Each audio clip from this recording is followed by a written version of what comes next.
Nuovarden is a dimension of wide-open mystery and infinite discovery created by our very own DungeonMisterTy and published by Adventure Slang Productions. You can learn all about this dynamic game system and wondrous setting at adventureslang.com. Hello, everybody, and welcome to the Superior Adventures Guild. My name's Dave, your humble host and player in this awesome game called Nuovarden. And we're going to get into, already we're at the halfway point of this mini campaign. I am so excited to see what happens. There's been so many little plot hooks that have been dropped like seeds along the way, and I think that they're going to start to sprout. So I'm so excited. A couple of quick announcements. Everybody, this is Nuovarden. We've got a giveaway that's going on. I'm going to put some information in the chat right now. !drawing, and courtesy of Adventure Slang Productions and our friend Ty here, you will be entered to win a digital copy of the Nuovarden core rulebook. So get in on that action. And then also, I'm going to just remind folks to go over to adventureslang.com, sign up for their email list. They're going to keep you in the loop on Nuovarden updates with some releases coming up in the near future. And also, you'll be rewarded greatly with free VTT tokens and asset pack for your online Nuovarden gameplay. So make sure you get in on all that action. And to Ty and Adventure Slang, thank you guys for being awesome partners as we have endeavored to tell a story in this crazy world that you created, Ty. I'm going to hand it over to you so you can tell us a little bit more about it, and we'll take it away. Awesome. Thanks a million, and thanks everyone for being here. Welcome back to my cast and to all of our viewers. So yeah, we are playing Nuovarden. It is a non-medieval fantasy role-playing game. And the part of the world and the things that the characters get a chance to do is the stuff they want to do without the limitations of traditional Vantian spell slots and things like that. If you have the discipline and you can think of it, you can probably try it and see what happens. And that's what we're here to do in a world that is new and unfamiliar, even to the denizens of that world. There is a whole lore background. Every culture, which is the playable options in the game, has a different sort of backstory to how they arrived and what's important to them and things like that. And a lot of that has been unfolding for us in the first half of this mini campaign. And we are just about ready to really get into the meat of the plot that unveiled itself last session. So let's first meet our players. And I am going to start with Ashley. Please tell us about you and who you're playing. Hey everybody, I'm Ashley, Minnesota Muse 99 on Twitter, and I am playing for you tonight Ode. I am a lot of trouble, and I look kind of like a geode, and I do magic. Yeah, so awesome. We're in the middle of battle, so this should be interesting. Yeah, let's see what happens there after Goodlow minced meated the first creature all by herself. Utahime, please introduce yourself and your character. Hello, everyone. I'm Utahime. You can find me at UTAHIME, Utahime Cosplay, pretty much everywhere, and at Brianna DeCosta on Twitter. And I play Ela Nalnek, who is Lanplak, and she is kind of retracing her grandmother's steps to basically be somewhat like her grandmother or carry on the family legacy. She was considered, her great-great-great-great-great-grandmother was considered the great huntress, and she had these amazing feats.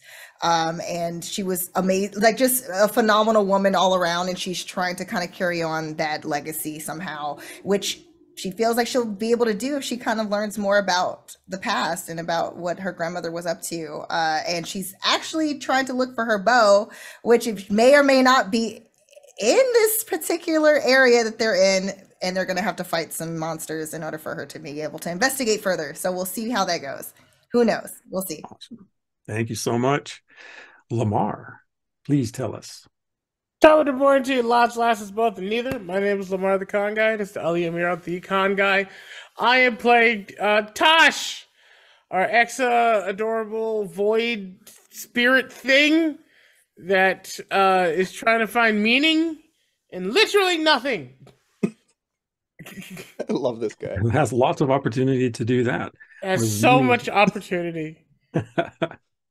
And Dave, who are you playing for us tonight? Oh, hello everybody. Y'all know me. I'm Dave. I play games, run games, produce games here on Guild Superior, and I am playing a very peculiar culture, the Wotan, which is this biologically based creature that just showed up.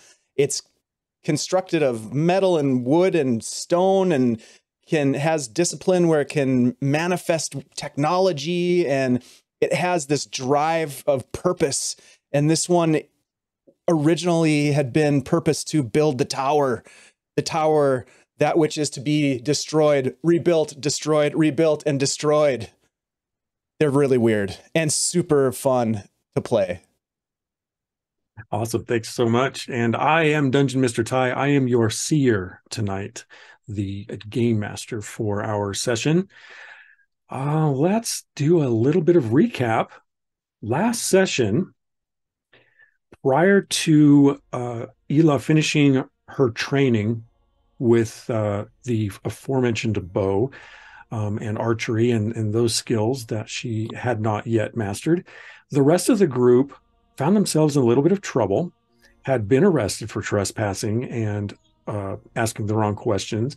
And in exchange for dropping the charges and the return of a mysterious elemental stone that Ode recalled was a part of their past life, now in the possession of Governor Darum Yalonk at the city of Oxalo Akoun, in agreement for returning that stone and dropping the charges, the party was asked to deliver a message to one Stone Shaper out on the plains north of town. It was an offer the party couldn't refuse, and upon accepting it, they were assigned the guide known as Gudla Nalnik, cousin to Ela. As the party traveled north, they outran an attack by Andals, which are a large, flightless, mammalian-type bird. They defeated those creatures and were able to make it to the compound where Stone Shaper and group were currently residing.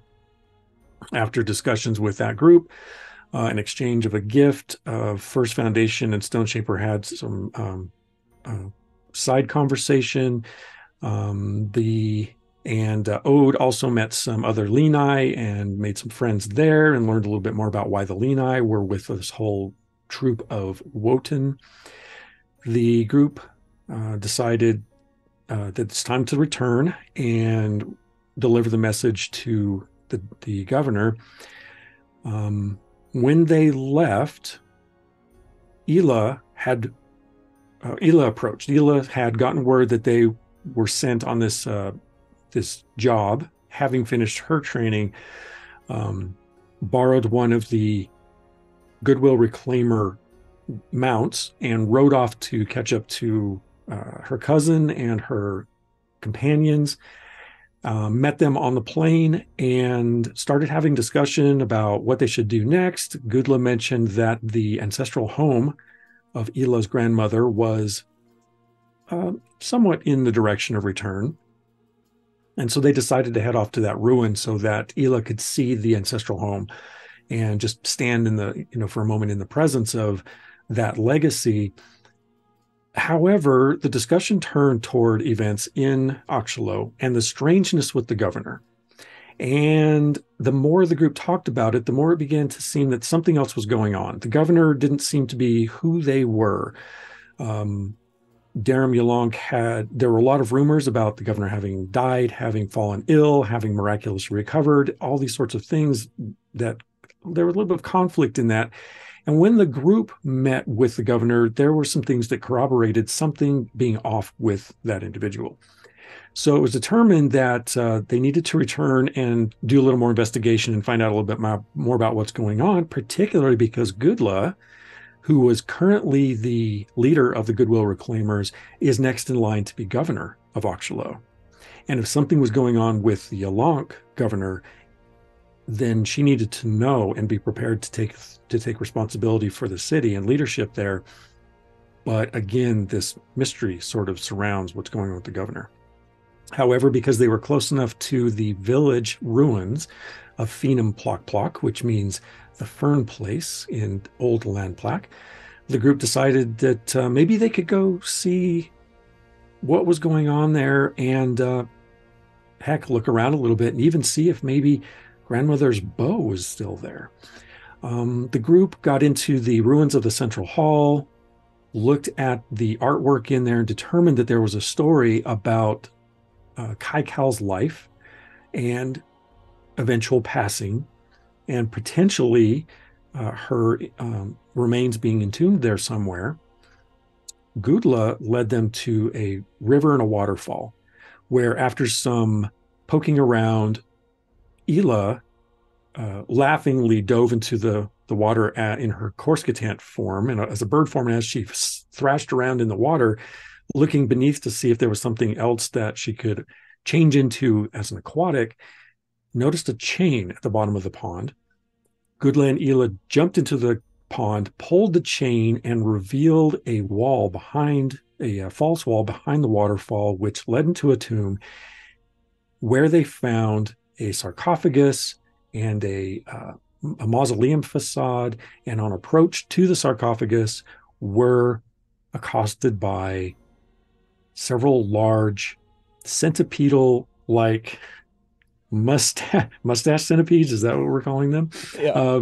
Which is what they look like on the map. Long-bodied, amphibian-legged, sharp-faced sorts of creatures. And that's where we're going to pick up.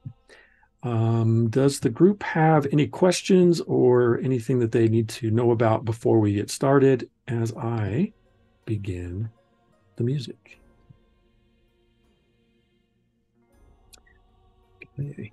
So we return mid-combat, and what I have is the combat order is Ela, Ode, Tosh, and then First Foundation. Does that sound correct? Everyone's remembering? Yep. And somewhere in the middle there are our creatures. So Ela, you're up. Okay, so the one that's closest, I can't remember if she wasn't restrained at all. They Right. just appeared. The two extra creatures came out of nowhere and basically approached them, right? They came skittering across the floor. Right. They did Okay. attack, but they weren't able to They weren't able to restrain either one of you. Okay. And also we have a wall there now, a 12-foot high, 12-foot wide wall that First Foundation was able to. Oh, that's what that is. Okay, that's what I was like, there's something there. I want to okay, what Ela then would probably focus on, because obviously she would be more quick to help friends than to kind of protect herself. So in that situation, since First Foundation did that, she's going to focus her attention on the one that's directly in front of her. Below or above? Below? Not the one that's closest to the wall, but the one that is on the other side. That seems like if worst case scenario, would probably head directly towards her friends. Okay. The closest one to her. You got it. What would you like to do about it?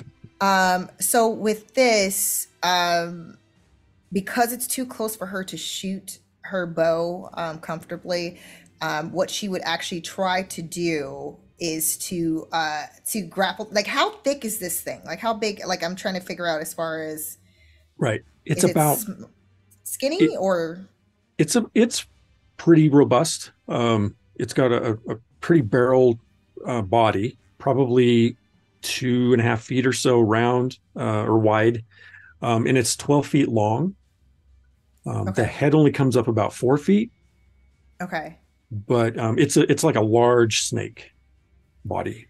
Okay, because basically what she would try to do is to grapple this particular creature to basically choke it out. If that's even possible.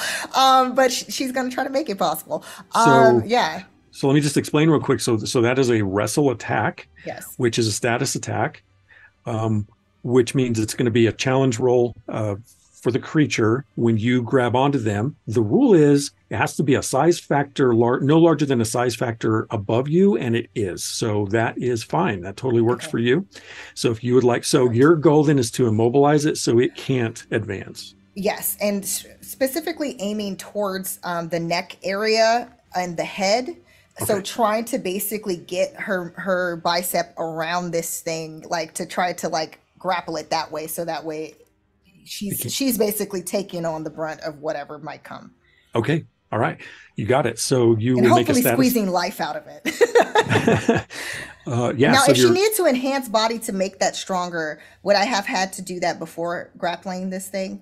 Can I do it during, like basically where she just is like flexing to kind of squeeze that? If you're actually manifesting an enhancement to make yourself stronger, you would do that first, and then it would apply to your attack. But if you're just going to go for the attack right now and see how it works out, you're already in a good position to do that, because as a Lamplek, you have that strength innate in your body discipline. Okay. Yes, I'm going to do that. So you can do 1 or 2 die attack. 1. Okay, go for it. Just out of curiosity, before Utahima, before you do that, can First Foundation do a preemptive assist? Because I still have 1 action die from my last turn. Or is it best to wait? It's best to wait because the roller may get the best possible outcome, in which case you're only assisting. If you're in that case, your assist would only be to either get a recovery with 1 of the dice, if it was a 2-die roll, or shooting for that manifesting event. So in this case, you will, and by rule you will wait anyway. But it's also better that way, because then you can see whether or not it's worth expending that. Got it. Okay. That resource. So I rolled a 3, but I'm able to use my primacy to bump that to a 4. You are. And I get my challenge roll as well. And I rolled a 2, which is not enough no matter what. So you bump it to a 4, that will give you the ability to grab this thing and keep it from moving as it starts thrashing around. And you're just all 7 feet of you is just like elbowing it down and holding it by the jaw. Like trying to get it. Yeah. And it's chomping those toothy mouth at you, and she's trying to use her her get leather bracers to kind of like basically with the attacks kind of to block it from actually attacking her as best as possible, but also drawing its attention to her. Okay. And with that done, you still have, if you wish to take it, a second action. With that, I think I want to try, that's when I want to try to take it a step further, and using her strength to basically trying to like knock this thing out, like winding it, like taking all of its, like just cutting off the airway basically to this thing's head. Okay, so there's a couple of ways you can do that. You can try to quick maneuver, knock it unconscious, which is a challenge roll. You can also start suffocating it by just squeezing hard. Using those biceps. Okay. Yeah. All right. Yes. So let's. Her own boa constrictors. Yeah. Nice. 2 can play at this game. Right? So the way that suffocation works is that as long as you keep that grip with that intention, at the end of that creature's turn, it will automatically lose 1 injury scale as it starts, or injury as it starts to smother. Okay. But it does take a little bit of time in that regard to choke it out. That's fine. However, go ahead and give me your attack roll for finding that angle on the grip. Ooh, okay. That is a 1. That is bad. Okay. So you rolled 1 die. Yes. Okay. So you're trying to get hold of it, and it's all you can do to hold on to this thing as it's thrashing around. Yeah. Does anyone now want to throw in on that as an assist? Go for it, First Foundation. Okay. I rolled a 3. Okay. So unfortunately, what that means now, Ela, as you're trying to get control of this thing and you're trying to get around that windpipe, it snaps at you and attempts to bite you in that process. Fair. That's fair. And it does hit you. So you take 1 injury as one of those teeth snags you. Do you have your full armor factor? Actually, armor factor does not apply in this instance. Yeah, no, I didn't think so. Armor factor doesn't apply in a... I can't think of what it's called. in this type of Grapple? grapple No, wrestling in scenario? the reactionary attack to the Oh, miss. got it. Okay. Yeah.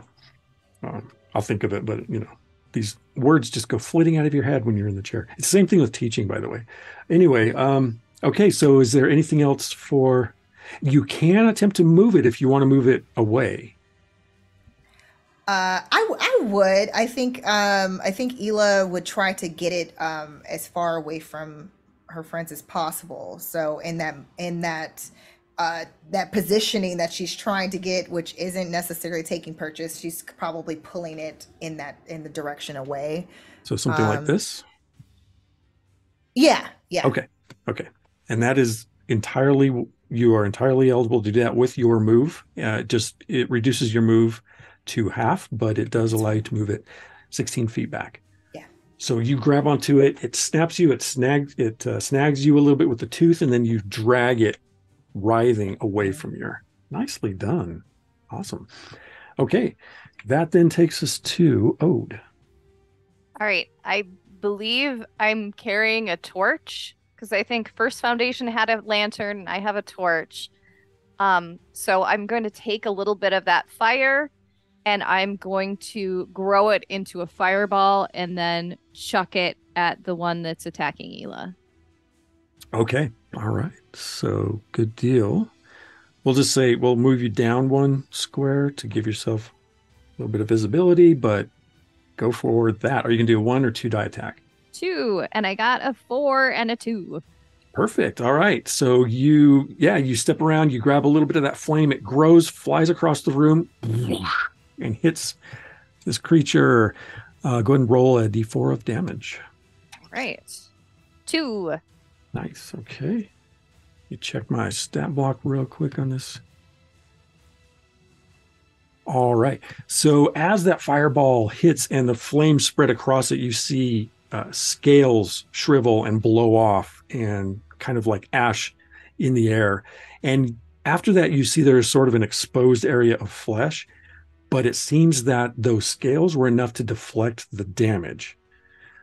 So again, for meta purposes for the audience, the creature has an armor factor of 2, and that armor factor was able to deflect the 2 damage that Ode just did to it.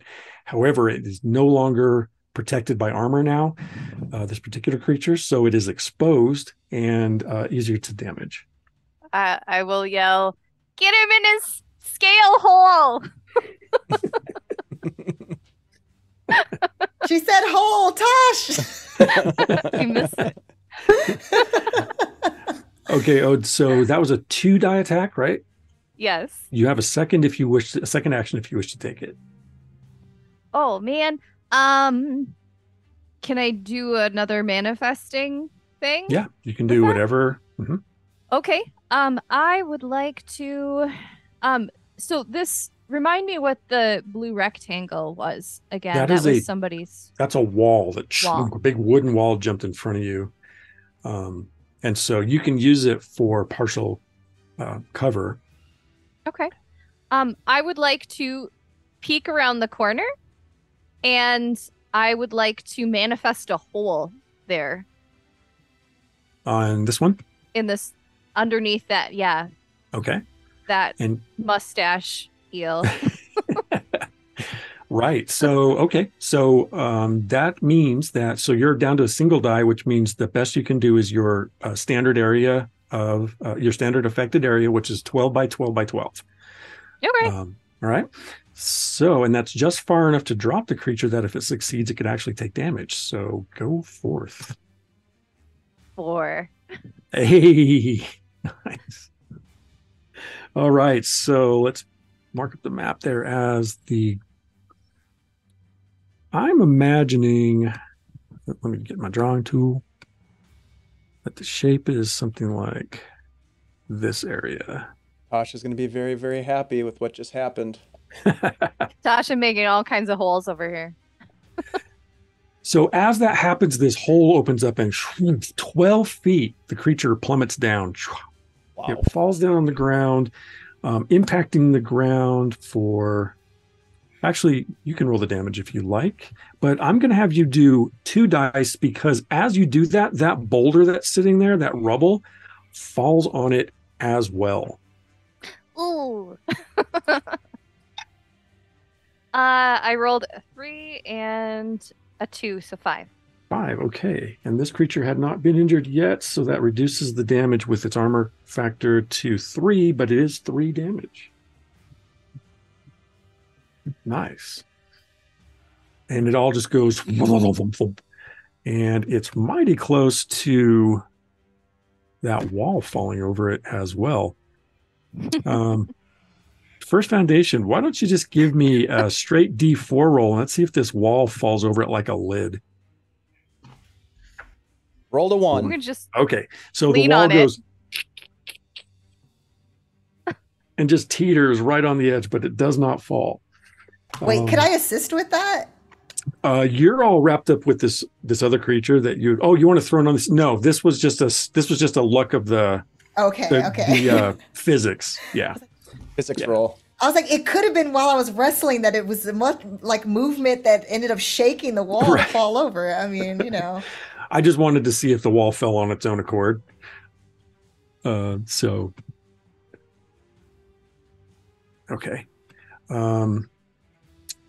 And then let's look here. It is Goodla's turn as well. So Goodla goes, oops, don't want to draw. Sorry, Goodla. 4 to 8, 12, 16, 20. Now it just looks like she has a patch over one eye. I know. The mustache shield took her eye. So as you're wrestling with the creature, Goodla comes running up with that scythe. First attack.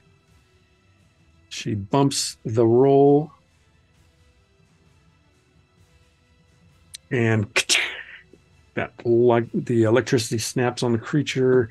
And she does, wow, she is gnarly with this thing. Hey, Vancouver by night. Welcome in. Welcome, Vancouver. That's 5 damage on that attack. And since she hit, she gets a free one with it. And of course, that is a 4. She never misses with this thing. Damn, she's good with that thing. She is super good.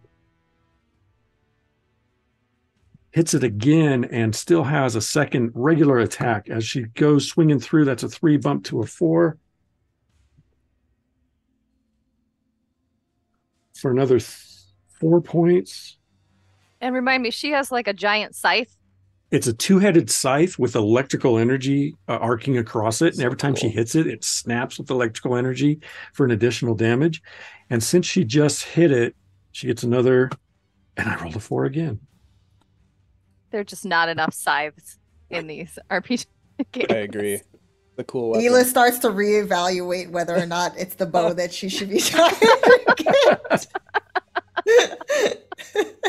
And for the second time, Goodla comes in and just swack, goes ham on it. And you feel it, Hila, go limp in your grasp as you're holding on to it just in time. So it gets no attack against you. I had that. And she's standing there and she just winks at you. Little Next cousin one's rivalry. mine. Yeah. Little competition among cousins. All right, that takes us then. Okay, Tosh. Let's see. Tosh is like, okay. Moves down here and attempts a gravity. Actually, no, can't quite see. In First Foundation, your wall is still up, so 5. Tosh there. Well, heck, that's a hole. So, yeah, what would Tosh do? Let's see. He'd look in it because it's a hole. Probably would, because it is a hole. All right. Tosh goes over there and goes, oh, it's still down there. And tries to crush it with that gravity attack. Oh, dear. Is anyone going to help? Can anyone help Tosh? Well, yes. Yes. Oh, you held a die, didn't you? You held Yes, one I of yours. did. I did. All right. For this So very reason. I rolled a 2 and a 1. So the first thing Tasha's going to do is spend a primacy to bump it to recovery. But Eli, you can try to help. Success. I got a 4. Hey, okay. Nice. So like helping, like I feel like Ela would basically use her strength. So if it's like basically like doing like a ground stomp or something to make that like reverberation in that hall to kind of like Nice. help with that, she's gonna do that. you stomp it up into the gravitational point. It just bounces a little bit, and then Tosh goes and gives a little squish for 3.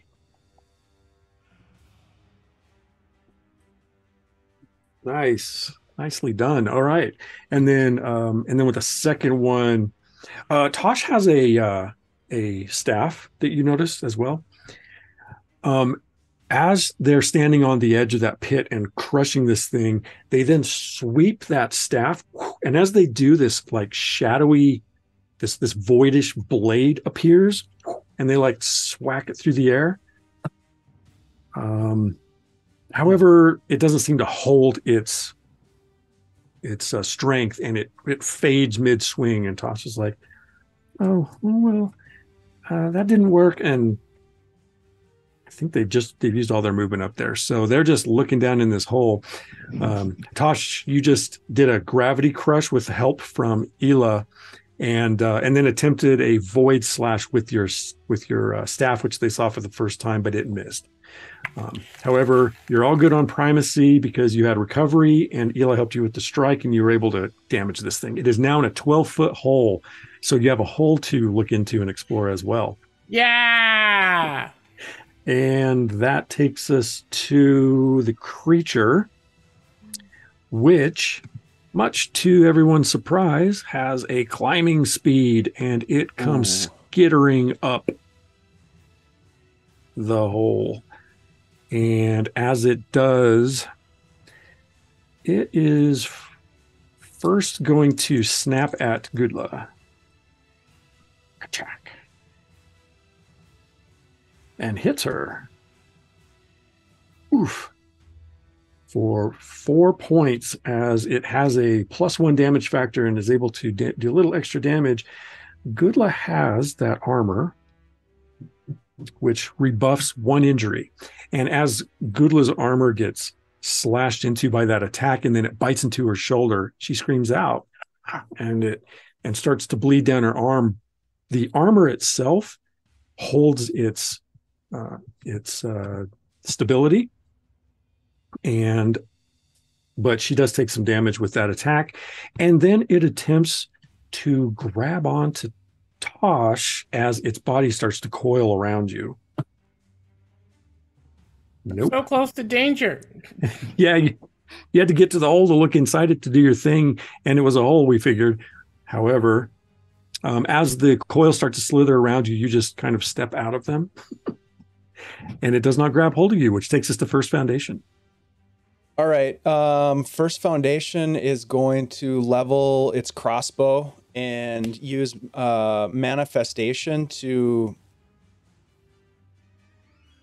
the effect that I want to have is I want to do more damage than a normal bolt from the crossbow. Okay. So as you are bringing forth your ammo, which automatically manifests, you want to enhance that ammunition to increase the damage. Yep. So you can roll for that to see if that works. Okay. And I will use, I'm going to use 1. Okay. 4. Nice. Okay. All right. So you have increased the damage of this to double it. Okay. And then I'm going to take the shot. Okay. And that's an action roll as well. It's an right? action also. Yep. All right. I'm going to use. So that's your second action. One. 2 dice. All right. Yep. A 4 and a 1. Nice. Whack. You hit it with this large, as the bolt, the damaging and just, what does it do? Is it become like a bullet, or is it more like a multi-bladed thing? As this bolt flies through the air, it kind of like springs out multiple piercing points on it, and it just slams into it with like 5 different points. Whack, embeds in it. All right, roll that damage. 2d4. 2d4. I just rolled max damage. Oof. I just rolled 2 4s. So that's Holy 8. cow. I'm digging these dice. I'm glad I grabbed these ones. Yeah. You impact that thing and it just buries all those blades into it. And as that happens, the creature thrashes its head back, still alive, coiling around, and its body's just undulating, and it's trying to grab for things around it. And it's those wicked teeth are snapping at your allies. Do you want to move? Yes. And a question that I have also is, because I didn't focus any manifestation on that wall, does the wall disappear? The wall will disappear as soon as you move. Yeah. As soon as I move. Okay, so I'm going to move.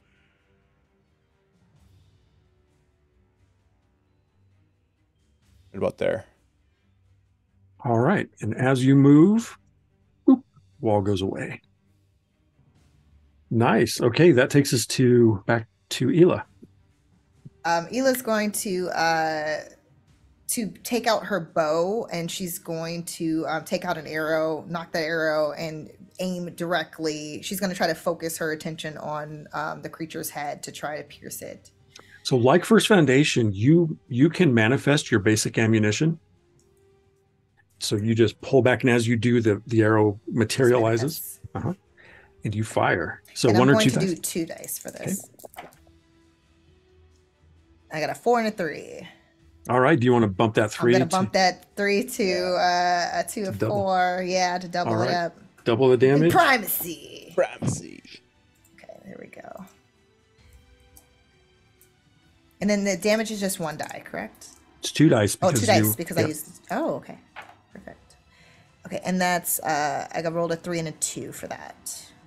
Okay. All right. And as you do, the creature crashes down dead. Nice job. I told you I had the next one. And she says in a good luck. And Gudla chuckles, and she slicks the blood off of the blades, and she says, well, I was hoping you'd show up, at least. I'm just kidding. I'm just kidding. All right. And then she's just like, whatever. Okay, so first point of order, does anyone want to attempt to harvest from these things? Or are you more interested in continuing your exploration? As you look around, it does not seem, you don't hear any more activity in the cavern. Having run around, you can see that it's pretty expansive. You get a little bit more idea about how large this area is. I think Ela would try to, because of the fact that the scales seem to be good for armor, potentially. Like for like if you weave the scales together, like they could actually protect. So she's going to try to take some of the scales from one of the creatures for sure. Okay, so please give me a called roll lore. It's only a 2. Okay. So the way this works is you can still harvest the stuff. It's just maybe not as much as you might be able to get. Okay. And then if you had a successful lore roll, there's also sometimes rare elements to these creatures that you have to have that success in order to get. So in this case, you are still able to get 4 scales from it. You are also able to extract 4 fangs. Okay. And each one of those pieces is a value of 1 each. So that's 8 value total. That's a lot. Yeah, that's substantial. Ty, while this is happening, I think First Foundation would be just kind of examining some of the markings on this tomb, on the walls, just looking around in general. What does this place look like as First Foundation scans the surroundings? Right. Okay. By and large, it is a large underground cavern that appears to be natural. It has then this facade, this mausoleum facade, I'm calling it, built into the wall. And again, it has that crystalline stone, literally like a crystal, that appears to have some light behind it, very gently, that is embedded in the face of this facade. And it just glows gently over this sarcophagus. This sarcophagus has a relief engraved in it of a woman adorned in a headband and necklace and rings and a fur cowl, maybe like a long robe. There is a stylized bow engraved in the design as well. Let me see if there are any other details that I might be missing. Ceremonial garb, looks ceremonial. Yeah, headband, rings, neckwear. So there are some details to it. It looks like it's definitely a design of honor. Is there a likeness to Ela and Goodla? Sorry, my microphone plugged out. Well, it's definitely Lamplack. Okay. And you can tell looking at that it's pre-emergence.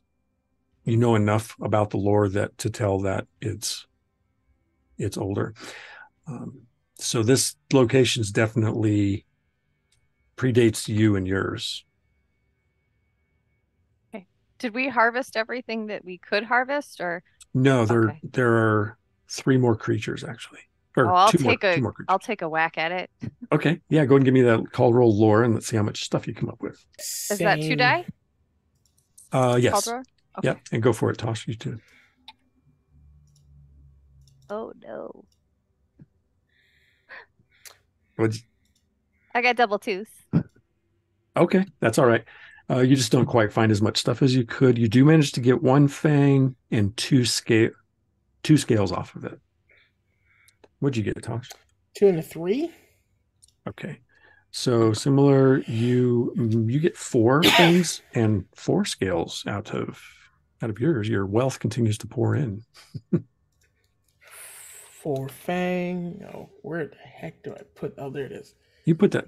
Oh yeah, and don't forget you have that 3rd sheet for inventory items as well. Is there would there be an opportunity to make any sort of a roll to understand what kind of mineral these crystals are, or what significance they might have geologically or culturally? Yeah, that's definitely falls within lore. Ode could also do something as far as an elemental kind of idea, as well as far as natural substance goes. Apologies. What are these creatures called again? So the book name is Keyscale, Kescale, Keyscale. Dope. 4 fangs and 2 scales. Got you. Thank you. There's a smaller version called a key snake that you know about, and there's a larger version of this creature as well. Whoa. Why? That's unnecessary. Yeah. The large versions are in deep bodies of water, actually, and they're much larger. So why? For Why nightmare fuel. At least we're being honest. Ode, can you speak with these crystals? This one is curious of their origins. They are fascinating to this one. Can I speak with crystals? I don't know. Let's find out. So speaking with crystals isn't necessarily a thing you can do, but you can know a little bit about this element, perhaps. So why don't you both give me called roll in your discipline, and we'll see what together you determine about this design. Okay. Double 2s. I got a 3 and a 1, so I'm going to bump that 3 up to a 4. Okay. All right. So first foundation for you, it's clearly something significant to Lamplack culture, and it predates your people and their sentience regarding such things. It's obviously it has obviously been cut from its natural state, and that that's something that you recognize as well.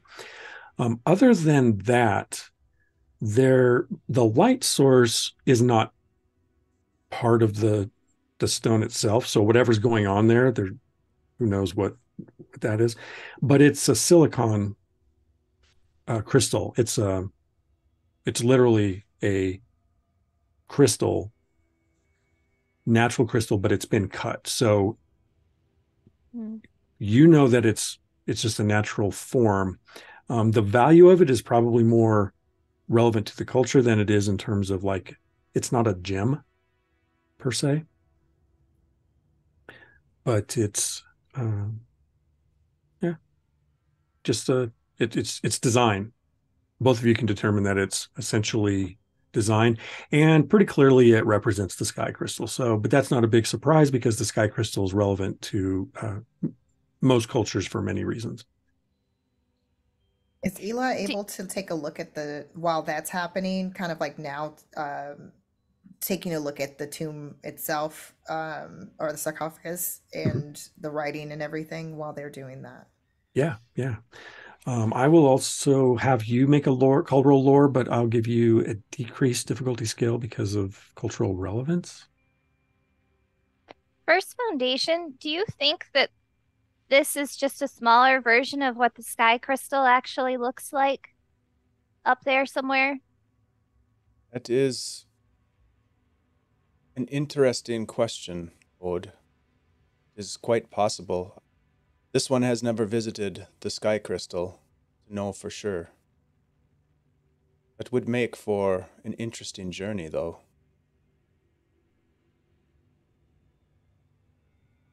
Ela, what'd you get on? I got a 4 for that one. Okay. Yeah. So this is very obviously a Lamplac burial site. It is an honorarium to a warrior of renown. The sarcophagus, what's inside, you're not sure, because as you recalled last time, there are essentially 3 forms of internment. One is burial. Actually, there's 2 forms. One is burial and one is cremation. However, the affectations overlap sometimes. So an urn or the ashes may be buried, even though it looks like a grave, it's more symbolic of the burial site, things like that. So it's hard to say what exactly is in here. Whether or not it's actually your grandmother, boy, you and Goodla, your bells are ringing. It sure seems like it. Like there's no name, but all the pomp around it and the location, it almost has to be because this is her village. And the map, the painting with the... Yeah. This has to be her, right? I have always believed she was here somewhere. And I feel as good as I am with this, and she clunks down her scythe, I should be better with this. And I wasn't. And I'm just going to go with, I'm glad you found it. Well, it seems like I need more practice with my bow to be on your level with the scythe, but getting there. I have 10 years on you. Don't feel bad. Yeah, you bring that up a lot. And then she kind of like nudges Goodla on the side. So should we open it? Yeah. I think Ela would try to see if there's a way, like any type of particular way to not basically use too much strength where it's breaking stuff, but like just enough to be able to move the top part of the sarcophagus. So you want to start by nudging the lid? Just a little bit, to see if there's anything, any movement. Called roll body. Oh, okay. I got a 4. Okay. I was nervous. I was like, if I get a 1 on this, then I just break the whole thing. Yeah. So that lid just grinds open, and the torch and the glowing stone and the lantern, everything kind of shines light, and you peer into what you can see there. Let's see. Upon removing the lid of the sarcophagus, you find a customary clay urn, undoubtedly containing the ashes of Kaikal Nalnik. In place of a body, ceremonial hides and furs lie flatly on a stretch of treated hide that lines the resting bed. A leather and copper headband set with sparkling stones rests in the head area, while strands of reflective metal lace the neckline of the gown, and several copper and stone rings array the bed where the hands might lie at one side. And that's what you see here. And so it's like the urn is there, and the items, the last earthly remains, are laid out, not the body, but you don't see a bow.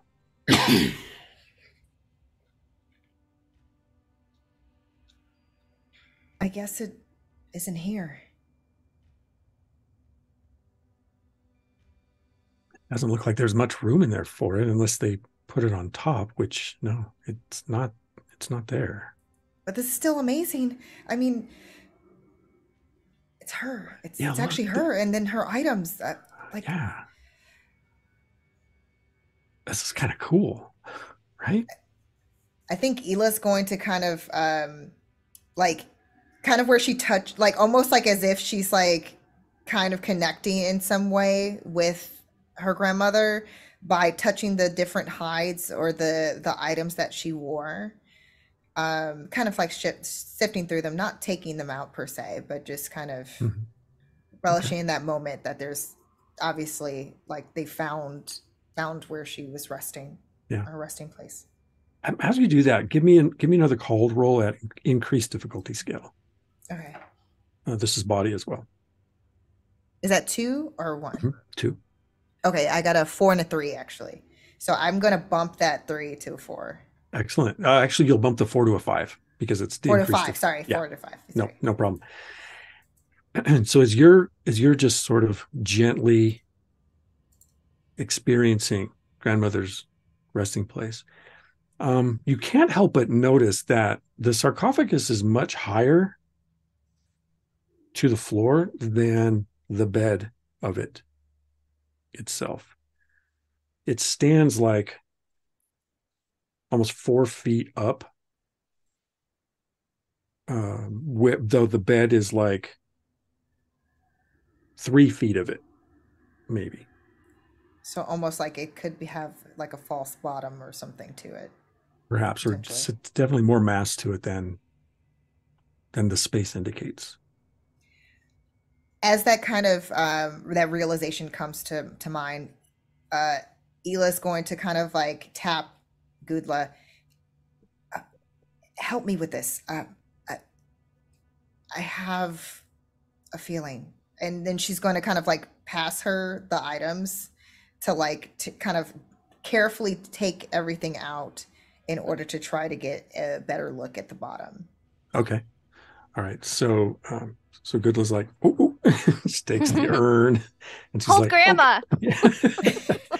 She's taking everything from you and laying it out, and everybody gather around. Help me remember how this was laid out. I don't want to mess it up. Sorry.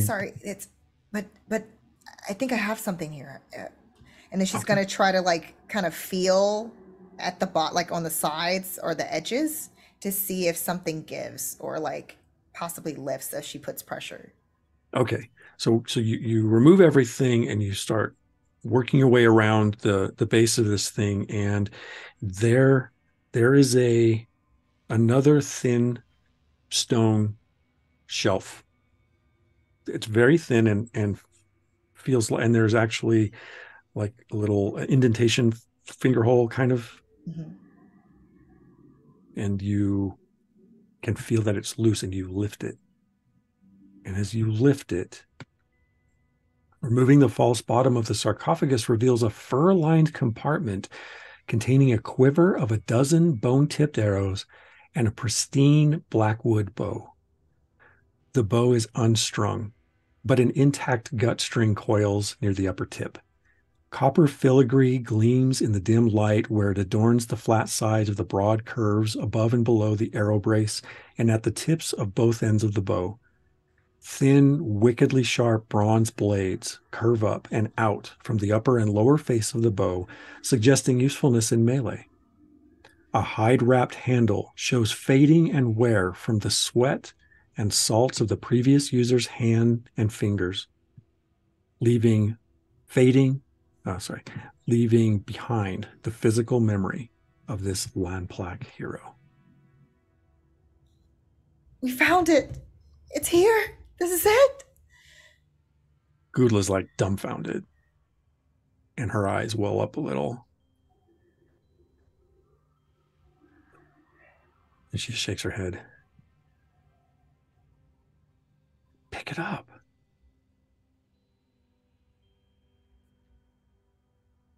Okay. Oh, wow. Okay. And then she's like takes a second because she's just kind of still taking in everything as her eyes also too are kind of trying to hold back tears. And she reaches and like almost like as if she's like like holding a precious little baby. She's like lifting it out to kind of place on her palms flat before everyone. And as you lift it out, and there's just slight trembling in your hands, and you don't know whether you're imagining it or if it's actually there, but there's just this energy that washes over you. And the bow itself, there's some weight that comes from those blades that curve out from the front of it, but otherwise it's almost weightless, it feels like. And you can see even in the dim light, the craftsmanship is astounding. And immediately comes to mind that this is what your people were known for before the emergence, like the ability to craft something like this naturally. Long before even the stories you've heard of the Wotanla, of First Foundations people who can literally combine elements with items and make things kind of like Gudla's scythe. But this is natural construction lost to the knowledge of the Lamplac people now. It was something they were able to do before. And the inlaid filigree and the shiny lacquered black wood and the bronze blades, and it's immaculate. Other than that worn grip that has the stains of your grandmother's sweating palms in the days of high hunt. It's just immaculate. It's a weird feeling, but it feels like everything led to this. I can't explain it, but it's almost as if I feel like she wanted me to find it. Yeah, I think so. Can I hold it for just a second? Of course. And Gudla comes over and takes it just as delicately from you and just looks back and forth over and over. And she says, "We have found so many things, but I've never seen anything like this. It's so airy." And she's gonna reach and like kind of pull out the quiver with the arrows, and taking a look, like she's probably gonna grab one of the arrows to take a look at it, and its craftsmanship as well. Very well made, very strong. You almost can't tell if the shafts of the arrows are stone. They're so strong.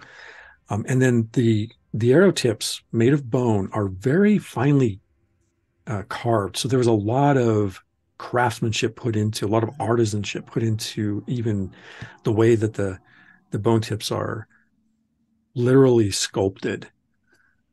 And they look wicked, for the hunt again. And then this shaft, the fletching as well. Fletching is in good, strong order. It's Corsican feather. And you know that right away. She's going to probably turn to First Foundation. Have you seen anything more beautiful? I mean, look at this. I have. This one has been here since the emergence. This one has not seen anything like this before. It is a tool of artistry. It itself is a work of art. Couldn't agree more. It's definitely puts my poor attempts to shame. That's for sure.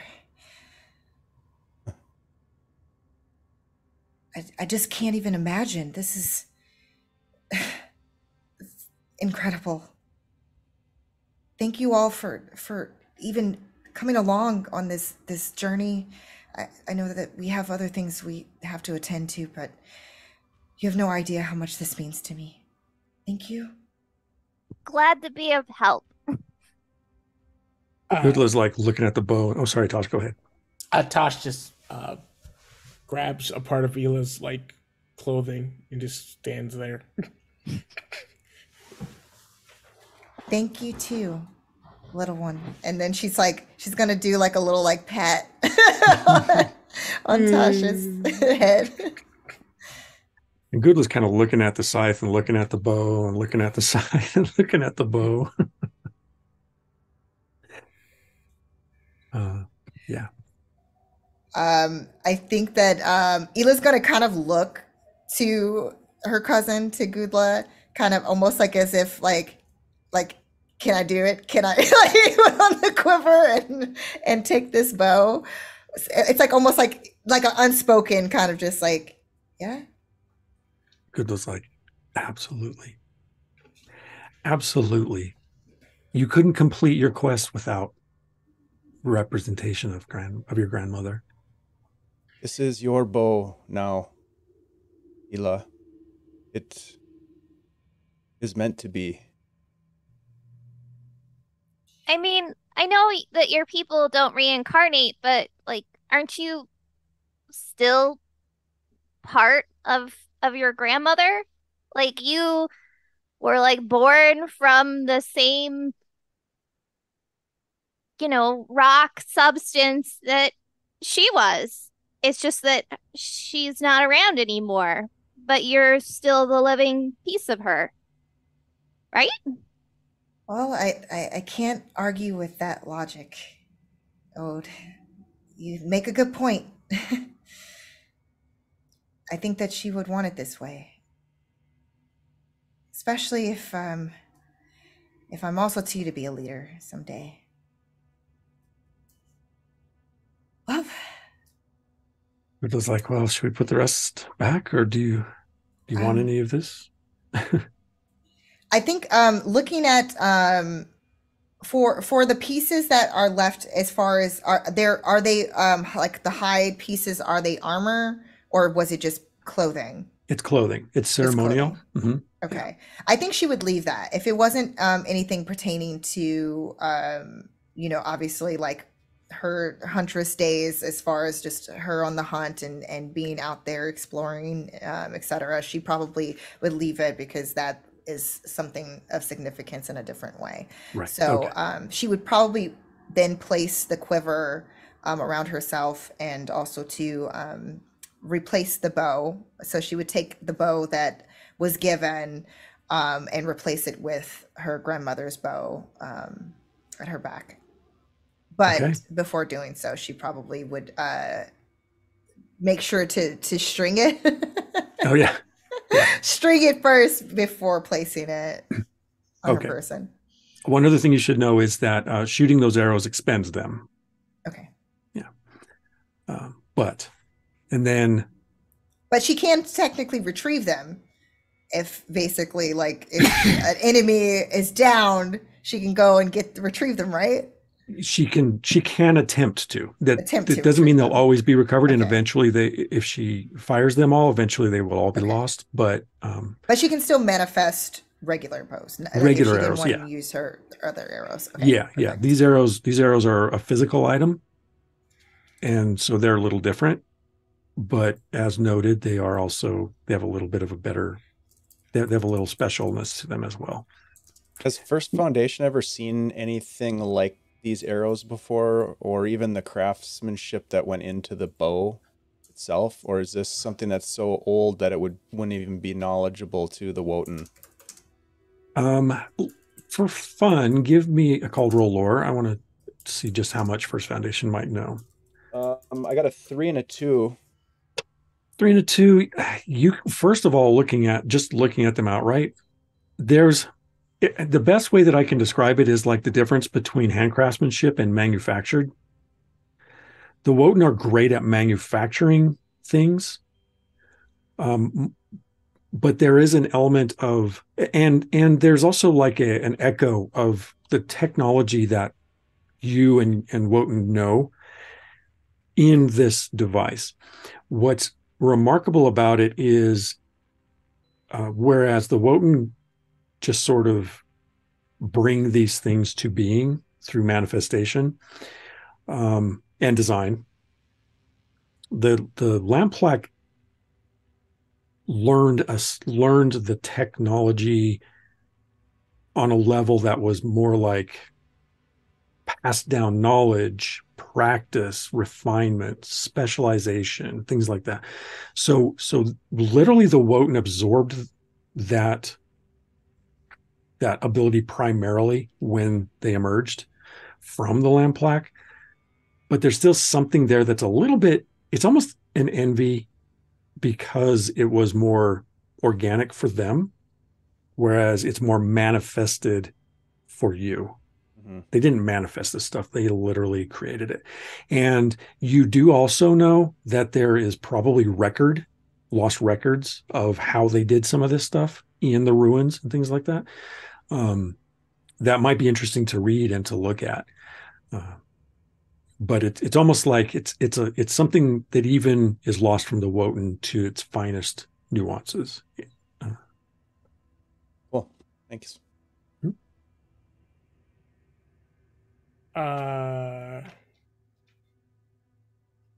Tosh is just going to look at various holes in the ground, at the sarcophagus. What is Tosh looking for? The same thing Tosh is always looking for, freaking meaning. Because, like, obviously, Ela is having this big emotional moment, and Tosh is trying to figure out what's going on. And so Tosh will just look at the sarcophagus and go, is there meaning in this? Boris, this is in honor of my grandmother, our ancestor, Kaikal. It's to celebrate her life and all of her accomplishments when she was alive, that is. Will you leave accomplishments for your offspring as well? I sure hope so. That's kind of what I've been trying to do all along, is to carry on her legacy, our family's legacy. In my own way. Well, I've been trying to find my own way. And I ended up finding you guys. It led me here, for sure. Tosh, it's that moment when you realize that you're in a giant hole, and suddenly, maybe for the first time, real concrete meaning has appeared before your veil, behind which are your eyes, as meaning in terms of what other people interpret in the world, which you realize as well brings that kind of full circle in a way that you have not seen, you did not see at home And perhaps you can tell me there's a little bit of new validation for one of the first times since you were sent out. Yes, Tosh would definitely start adding to definitions of what is in holes and stuff of that. I believe the current debate with Tosh would be like, this is not nothing. This is very much something. This has meaning, even if Tosh doesn't fully understand it. The void is not this. This is not quiet. This is very emotionally loud. And Tosh would say that, like, this is not quiet. This is very, very loud. Yeah, it's like they, all her people took her achievements and they tucked them away in a hole for safekeeping. But, like, not one of these things is actually her achievement. But they all symbolize her achievement. I like to think that, I don't know, me and Gudla are one of her achievements, if that makes sense. That, I like that. we were meant to find this place and to remember her, remember our ancestors, where we came from, how it all began, in order to, I don't know, pave way for the future. Even though the future's unknown, and that can be kind of scary.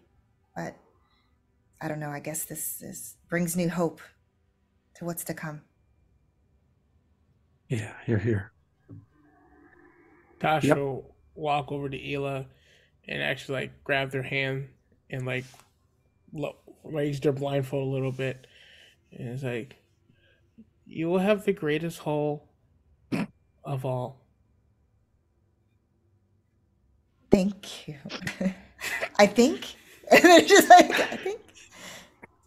Goodla's like, are we ready?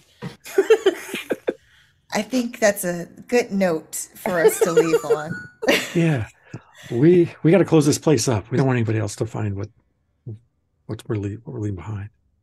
Do you think that there's going to be more of those things scuttering about? Oh, maybe, but they won't disturb the tomb. I mean, they probably will come and go, but we can't help that. It's nature. And Tosh, be careful of trying to venture into some of these holes, because we still don't know if there's more, possibly bigger ones about. Like, okay, you're just going to get a tighter hand. Pretty much what that means. It's going to be real hard to use that bow with the Tosh on your hand.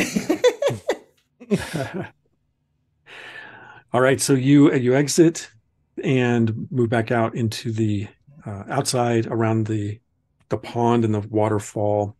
Gudla helps you, Hila, unhook the chain and ease it back into the water, and the wall comes back, and everything is restored to the way that it was before you found it. And Gudla says, all right, well, we probably have enough time to get back to Oxalo, and you can decide if you want to try to talk to the governor again when we first get there. I know you're supposed to give a report. I need to get hold of Nimstrasala and get things figured out. So are we ready? This one is ready. We should consider our approaching of the governor. Yeah, I mean, I really want my stone back, but if the governor's being possessed by another creature who doesn't want anyone to find out that they're just walking around in a meat puppet, they might not work with us. We would be smart to make sure we don't divulge this information to the wrong people. It could end badly for these ones. for And gestures to everyone. Goodla. Yes. Yeah, I think you should probably give your report at least. Stone Shaper's on the way, so that would be important. And I can stay out of the middle of it at the moment. I think that might be best for me, at least until I talk to Nimstrasala, which I want you to do. So Should we do that first? I have an idea. Okay. I have an idea. Why don't we get back? Let's get back first. See if you can get in to give your report. I think that the governor will see you probably if we get back soon enough, so that we've done our part and everything still looks like it's on the level. Okay. Ela, maybe you could go with them and just see what you think about the governor when you see him, see how he looks. I know you don't really know him, but just give an assessment about what you see there for me. I think that would be best, especially so I can make sure that what happened last time doesn't happen again. Yeah. I think everyone's learned their lesson, though. And she hauls Don't up into the wagon. look at things. And don't ask people if they're dead. Yeah, let's not do that. Do that. Agreed. Right. Should we go? Yeah. I'm ready. So you move back down the river, you go back through Phenom Plaque Plaque, back over to the mounts, the wagon, and load up and head on to Oxshalo. Good to see Jerry and Clipper. Good old Jerry. Pat the gore on the side. Was there anything else anyone wanted to talk about amongst yourselves on the way back, or are we good to proceed?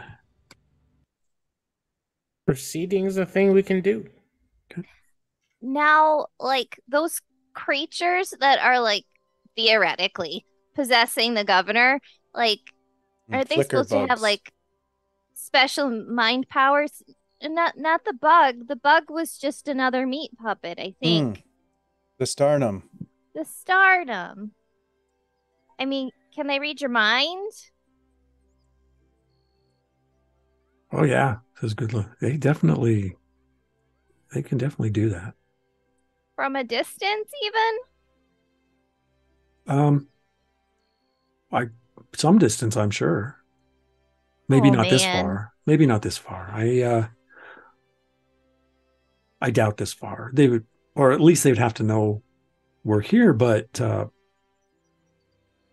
that means they would have to also be able to watch us from a distance.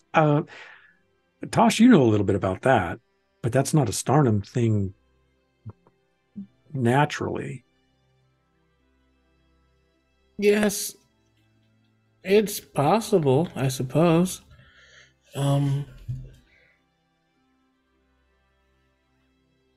I guess Ela would probably be the best to talk since, well, no, they actually know the truth now.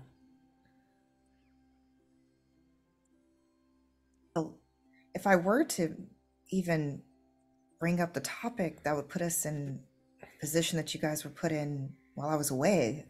So that's the opposite of what we would want.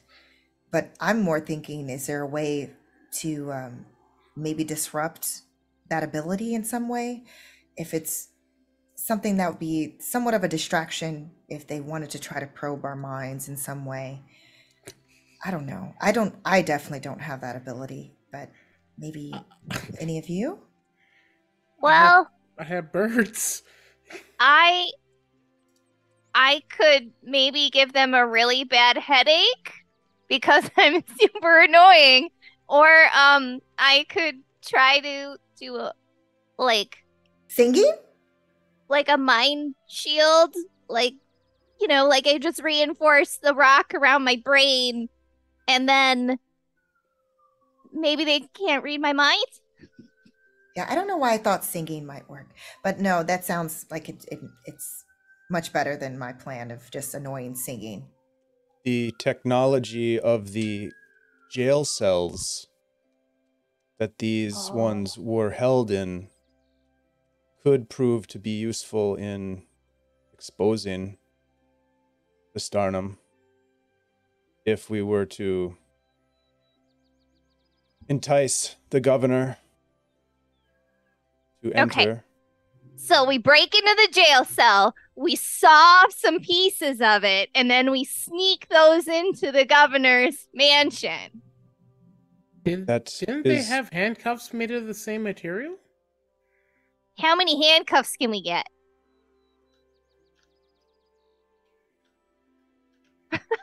Goodla's last side-eyeing Ela. Yeah, this is what I'm talking about.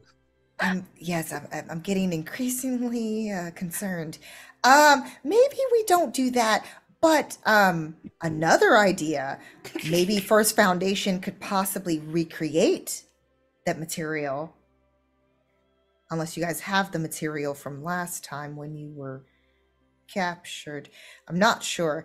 But if you were able to just create that, almost like as if it was a cage around the governor, and then it responded to whatever the material was, and then for that brief moment, detached from the governor? I don't even know if that's possible, but... This one does not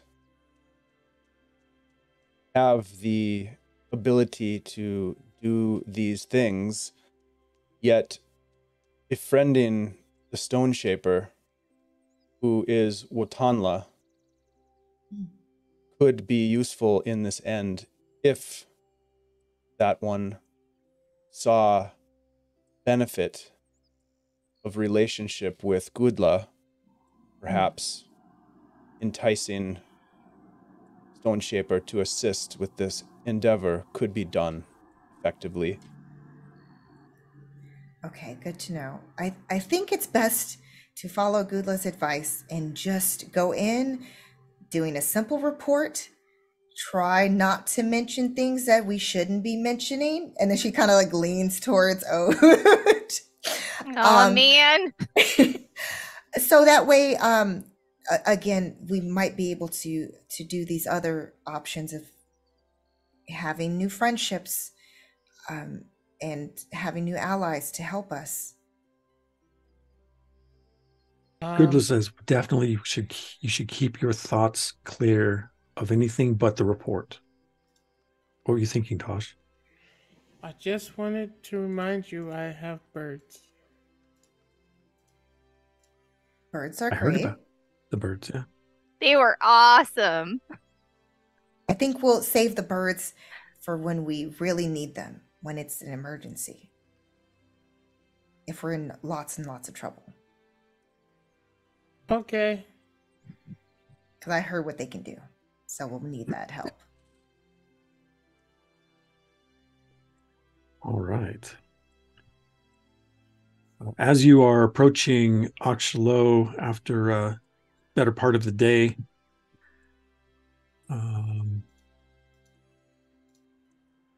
departing the tomb, you leave behind Phenom Plaque Plaque and return to Oxalo, with the darkening nearing and the milieu of the town as boisterous as ever. So you get into town. What will you do first? Asks Gudla, eyeing something nearby. I need pie. Are we going to give secrets for pie? Recipes. Not secrets. Oh. Pie. Tosh is just gonna walk that way. I'll follow him. Yeah, I think that Ela, out of concern, is going to definitely go head in that direction. Because she's like, I hope that they mean like just regular pie, not something else. Off you go. They don't mean regular pie at It's all. all code. It's all code. Yeah, basically like Ela They is don't just mean like, pie at all. pie? I don't know. First Foundation, before you go, as everyone else departs suddenly, Kudla's like, do you think you're going to go to the governor still today? This one Right. believes that to be prudent. She takes out an orange scarf and she says, may I wrap this around your arm? Of course. All right. She affixes it to your arm. She says, okay, just leave that in place until after you meet with the governor. What does this adornment signify? Well, I don't want to put too much stuff in your head right now. So just suffice to say it's a Fashion. signal. Fashion. Yeah. I am nothing if not fashionable. I can't agree more, especially today. Good. She says, she asked you to meet her at a massive open tent that's just right where you're at, set with an array of wooden tables, as soon as you can. A sign near the entrance reads Karam's Kitchenette, Karam with a K. Here, patrons sit about in conversation, enjoying food and drink. Come soon, she says again, before darting inside.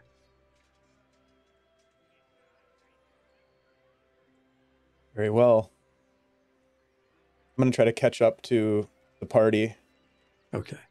and let them know about plans to visit the governor. Okay.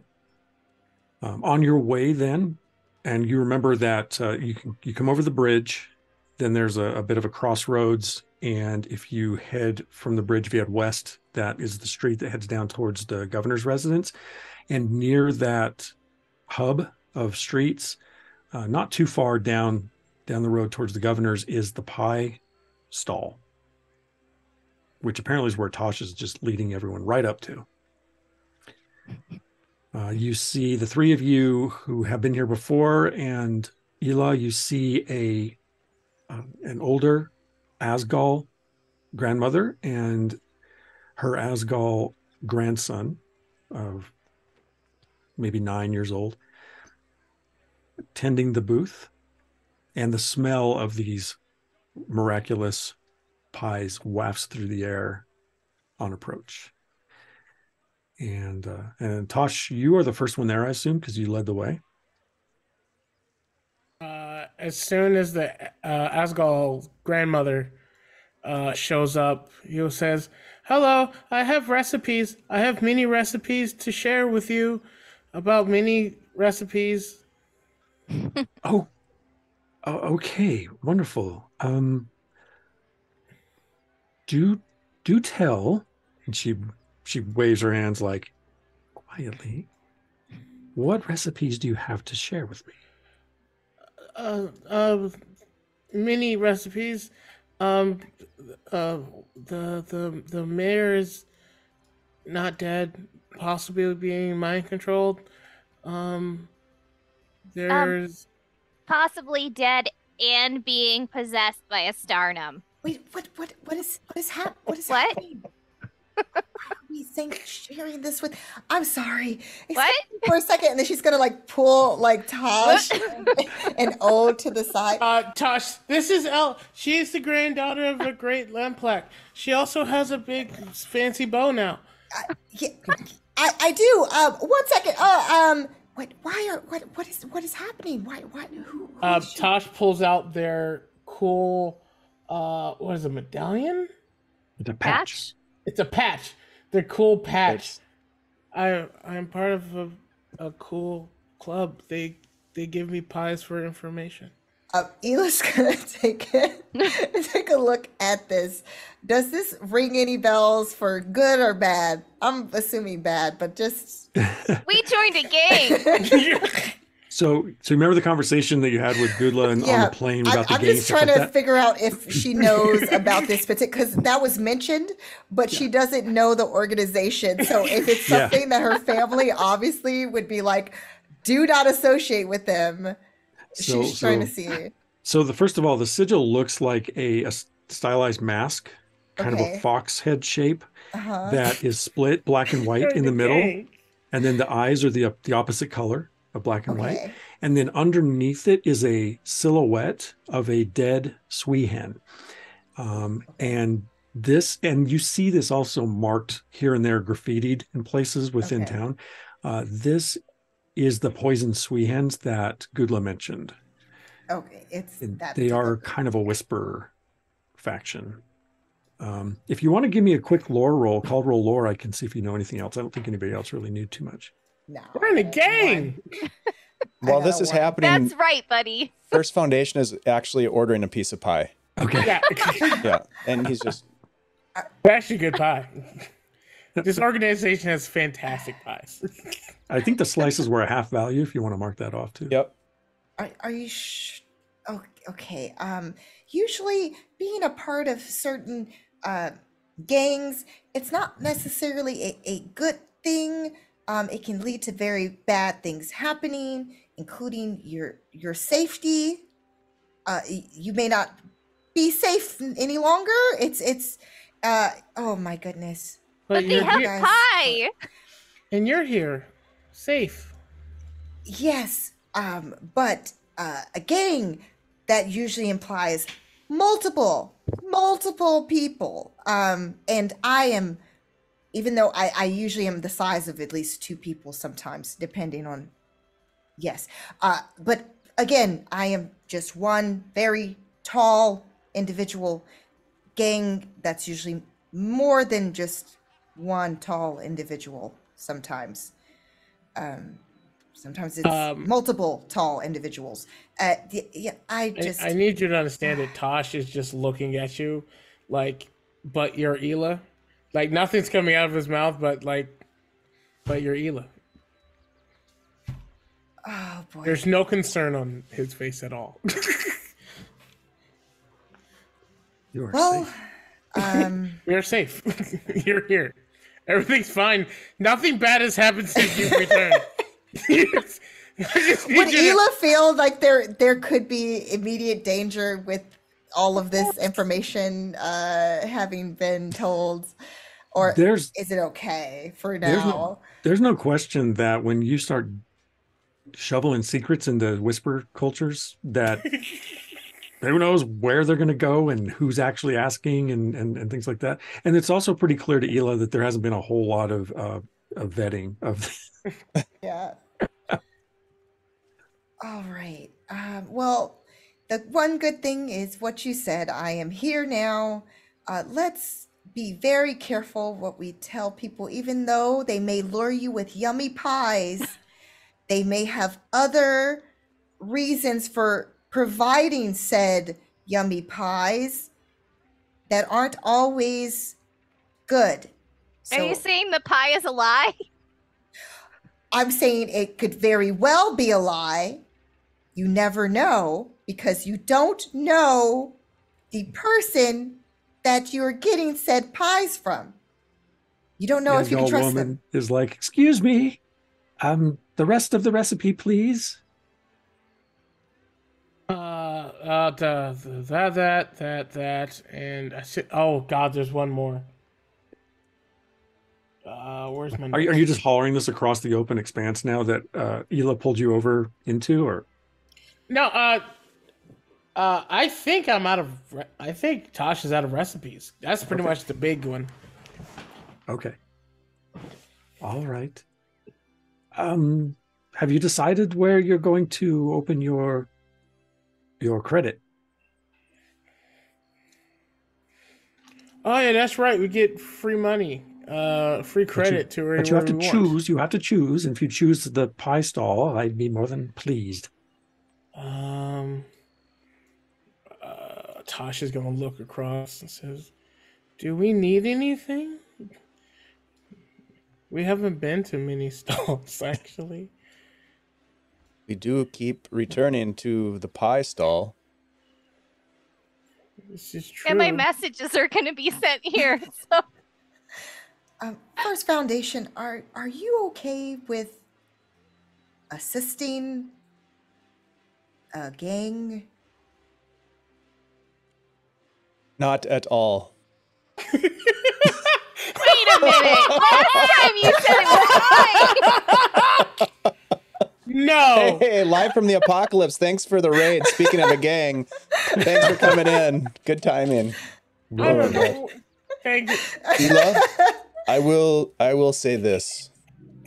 This one has concerns about peddling in secrets in a city that we are unfamiliar with people that we can only trust to make good pie. However, when this one learned that your very own cousin had some trust in one that this one will not mention, who may be or may not be a member of some recipe gathering organization, this one felt somewhat better. That said, this one does believe that this situation could potentially get these ones killed. Yeah, that is exactly what I was afraid of. I believe in this situation, the damage has already been done because recipes were already given. So let's just try to limit any future recipes from being dispersed so freely because of danger. And then she like looks It's down at not Tosh. free. They're gonna give us credits. I understand that, but again, usually, nothing is free. At least that's what my mom used to always say. There's usually always some type of cost in some form. Tosh is going to try to reach up to put his hand on your cheek and kind of like wave you to bend down. Okay. And he puts his hand on your cheek. But Yes. you're Ela. You are our safety. And then she's going to like tap Tosh's little hand because she thinks it's so adorable, even though in her eyes she is very, very, very concerned for their safety. I understand. Tosh. Good. Tosh is going to turn back to the grandmother and says, "That is all." Oh boy. Very good. All right. And with that, you all advance toward the governor's residence? Yes. Yeah. Yeah. This on that is going to note, go great. Ela will, basically because of the fact that everybody else has gotten pie, she will also to demand pie because of the fact that she's trying to see why is it that they're just giving out all the recipes for this pie. Like, is the recipe of this pie worth all of those recipes? She Sweet has or to, savory? yes. Sweet or savory? Which one do you Sweet. want? Sweet? Okay. Turtleberry. And it's a half value for the slice, but you trade and you get this pie, and you know that Asgal are the culture of aesthetic. Okay. I mean, their discipline is referred to as song, but it is everything that is aesthetic, and man, does it come out in the pie. It's real good. Amazing. Okay, I can sort of understand a little You get bit. it now, don't you? You get it now. It's worth secrets. And as you And then she's just like chewing as we're walking along. and as you advance down the street, we will take our break. Now, Hey. as we're a little over. Oh, that's awesome. We are peddling in pie recipes as big time spies in Nuovarden. This is great. Hey, thanks for the raid. Our friends from Live from the Apocalypse just raided in. Thank you so much for joining us. We're going to take a quick break. Make sure that you all enter to win. We're going to be giving away, courtesy of Ty and Adventure Slang Productions, we'll be giving away a digital copy of the Nuovarden core rulebook. So exclamation mark drawing to get in on that action. We're going to give that away at the end of tonight's stream. And then if you want to join the Adventure Slang email list, you can also get access to updates on Nuovarden related topics and get some free VTT tokens and an asset pack for your digital gameplay. So get in on that. We'll be back in 5 short minutes. See you soon.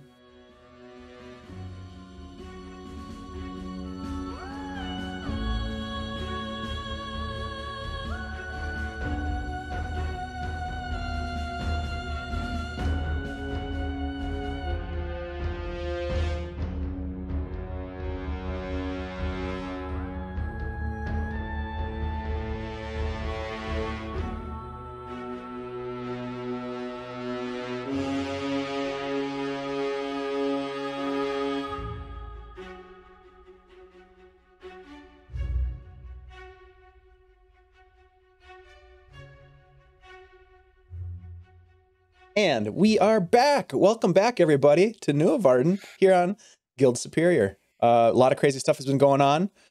I'm just going to do a real quick reminder. We're giving some stuff away. We're going to give away a PDF of the core Nuovarden rulebook. So get in on that giveaway. That'll happen at the end of tonight's session. And I'm going to kick it right back to Ty to get us back into the action. All right, so we have finally returned back to Auxhallow to report to the governor. But in the meantime, no matter what anyone else wants to do, the group is going to cause trouble. And they have immediately gone over to the pie stand and delivered recipes. Now, granted, that was what they were asked to do. So recipes have been delivered. There haven't been any bigger recipes to deliver than the rumors that perhaps the governor of Auxhallow is actually an embodied Starnum, and the governor's body itself is only a corpse. Now, this was something that the group just stumbled on last session, and something that Gudla, the leader of the Goodwill Reclaimers and future governor of Auxhallow, was disturbed to consider. However, the evidence is continuing to mount, at least along this thread, that it's a strong possibility. And now the group is sort of working up their determination to find out more. As they got into town, Gudla, the rest of the group tootled off, and Ela with them, trying to mitigate as much trouble as possible. Gudla pulled First Foundation aside and asked them to wear an orange scarf tied to their arm, which First Foundation agreed to do, and then rejoined the group at the pie stall, where not only did they purchase pie legitimately, but Tosh delivered recipes, also called rumors, that the group had learned in exchange for credit in Auxhallow, which has yet to be established at any of the locations. But it's all the machinations are in progress, and now the group is approaching the governor's residence to deliver their report after delivering the governor's message to Stone Shaper, about a day north of the village. As you approach the gates, the guards step forward and address you. Ah, yes. Oh, you're not easy to forget. This group. Actually, there were only 3 of you, I believe. We weren't expecting a 4th. Who's this one? And they point to Ela. This is Ela Nalnik. A moment, and they send word back. And I think we were expecting you about now, so this is good. We're told to escort you in, but we have to confirm this one, this Ela. You could confer with Grav, one of your brethren who knows us well. The captain, yeah, of course. Well, let's see what they say with regard to this Nalnik person, and it may not need to bother the commander. And pretty soon, these are all, you're seeing an increasing number of Kakuts now. There were, you've seen a smattering of Lamplak and Kakuts primarily that make up the guard of the governor's security, the members of governor's security. But quickly, one of them comes back and just gives a nod, and they're like, all right. And they escort you through the palisade, onto the property, up into the governor's welcoming chamber, the one where you were greeted before. And you see sitting there the governor, Darum Yalonk. I will give you the image to refresh in roll 20.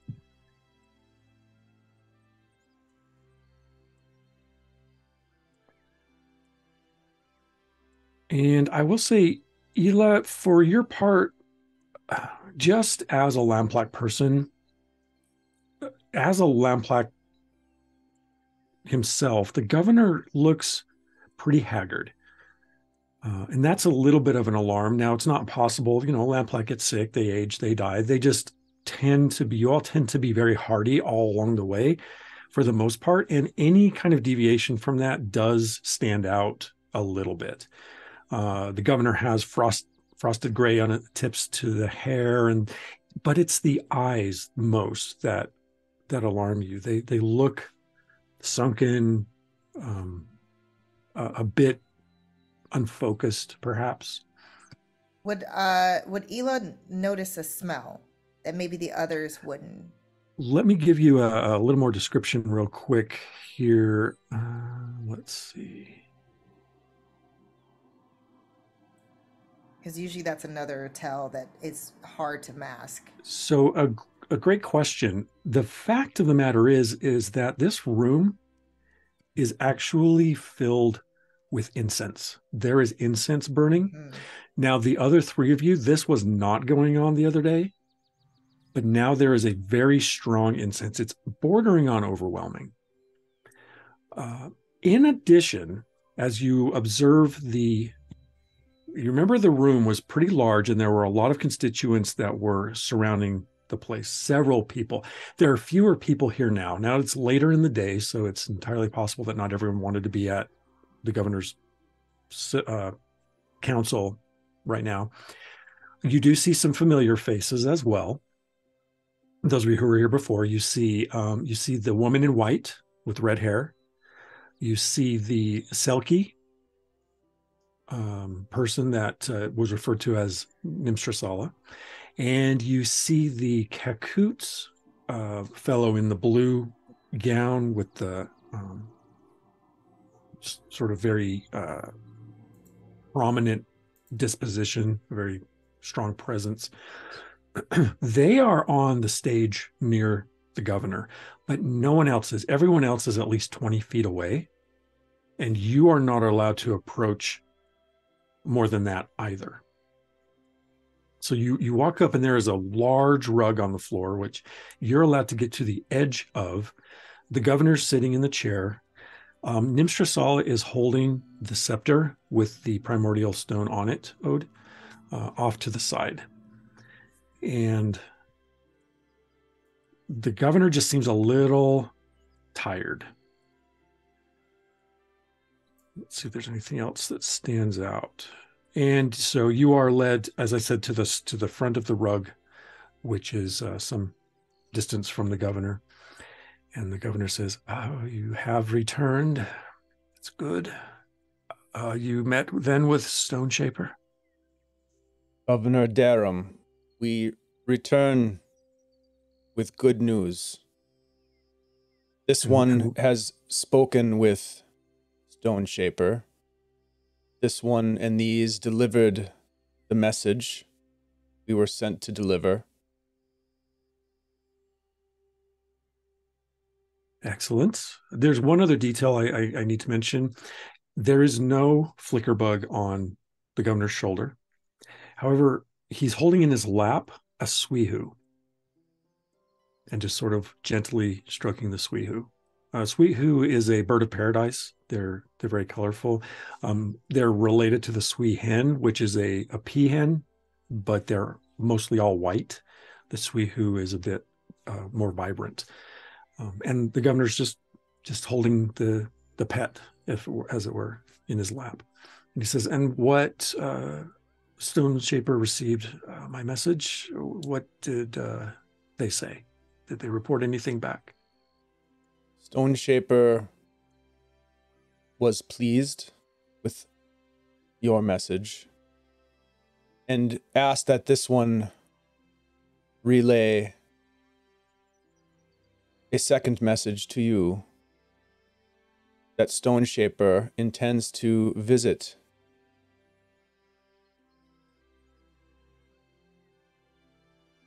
arriving in 1 day's time. 1 day. Excellent. Excellent. Good. Okay. And the governor just relaxes a bit, settles a little bit more into the chair. On the morrow. On the morrow. Well done. Well done. I'm sorry. You are Ela Nalnik. You are a member of the Nalnik family. That is correct, sir. I believe your cousin is in town. Yes, we have already crossed paths, and it was really nice to be reunited with family here. Well, I'm glad. I don't see your cousin with you. I've not spoken with her yet. I need to arrange time to do that. I'm sure she would appreciate that. She's been very busy as of late, but I'm sure seeing an old friend would be nice. Yes. Oh, I'm sure we've much to discuss just in terms of governance. You know, your cousin's in line eventually to replace me. That's what I've heard. Yes. Well, magnificent weapon you have, by the way. Family heirloom, so to speak. Beautiful. Thank you. Indeed. Very well. As I have shared before, the rest of you are pardoned of your crimes. Don't let it happen again, please. No more questions about secret security things. It's important that we keep our citizenry focused on the good and not the nasty rumors that people spread. Second, he motions over at Nimstrasala, who steps down. And just as a reminder, I'll show you again an image of Nimstrasala.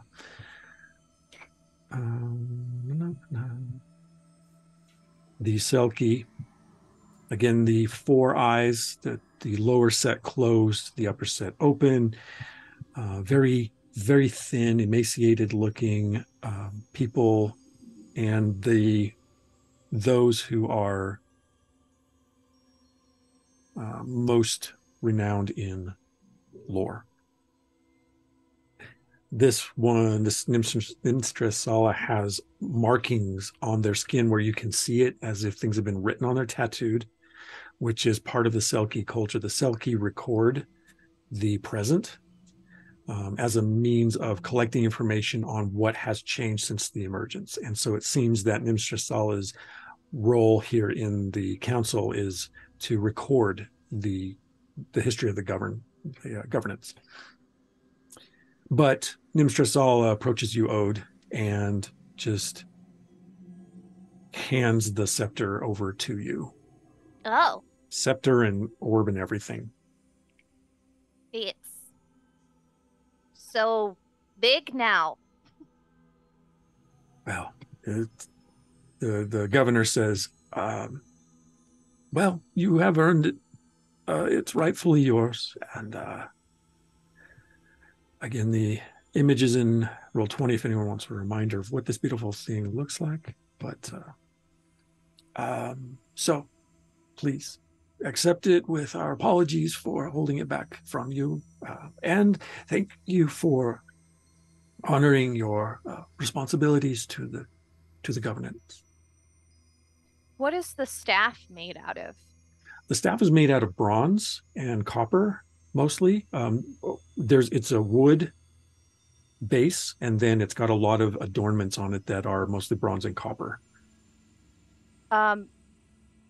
Do I see any value in the new holder that it has? The scepter itself, there's no doubt some value to it. It's not a whole bunch, especially without the stone. With the stone, it's like a lot of value, depending on who you might trade it to. But the scepter itself, you estimate probably 4 to 6 value. Oh. Okay. Well then I would like to melt the casing around the stone so that the stone falls into my hand and I'm just left with a stick. Okay. You literally want to like drip it all off of the thing, or are you just softening it? So you just like grab it, and everything just starts. falling onto the floor, and the governor's like, and Nimstrasal is like, just their eyes look at the floor, look at you, look at the floor, and then they just turn and go back to their position. Sorry, I'm messy. Oh, it's fine. It's fine. But the and stone falls into your hand, and it's just like. Can I eat it? Like, it's not. Is it? Not. I mean, you don't consume elements like that. If you ate it, it would. If you could eat it, it would probably destroy it. Oh, I just wanted to, keep it somewhere else safe, or meld with it or something. I don't know. You just lick it. You probably. I've never heard a storyteller go, "Please don't eat it so hard" before. I mean, it's going to do more damage to you than it would to the stone, probably. No. Okay, then I'll put it in my bag. Okay. Take 10 physical. Like, and hold it like, oh, sweet baby. Yeah. Come back to me. There you go. And I'll just kind of like, I don't know, I'll hand the stick to First Foundation and like then just ignore it as I pet my rock in a bag. Let me see if I have this handy to give you the notes on it, but if not, I'll have to do that afterwards. So the governor says, well done. Is there anything else? Right. Well, I'm good. I'm glad. Very well. Then good night, and please stay out of trouble. Let this be a lesson for us all. I'll make sure they stay out of trouble. Thank you done. for your time. Is there anybody like around the governor who looks a little nervous or a little like uncomfortable or, of the governor or what's generally is happening here? Give me a call roll body. Oh, okay.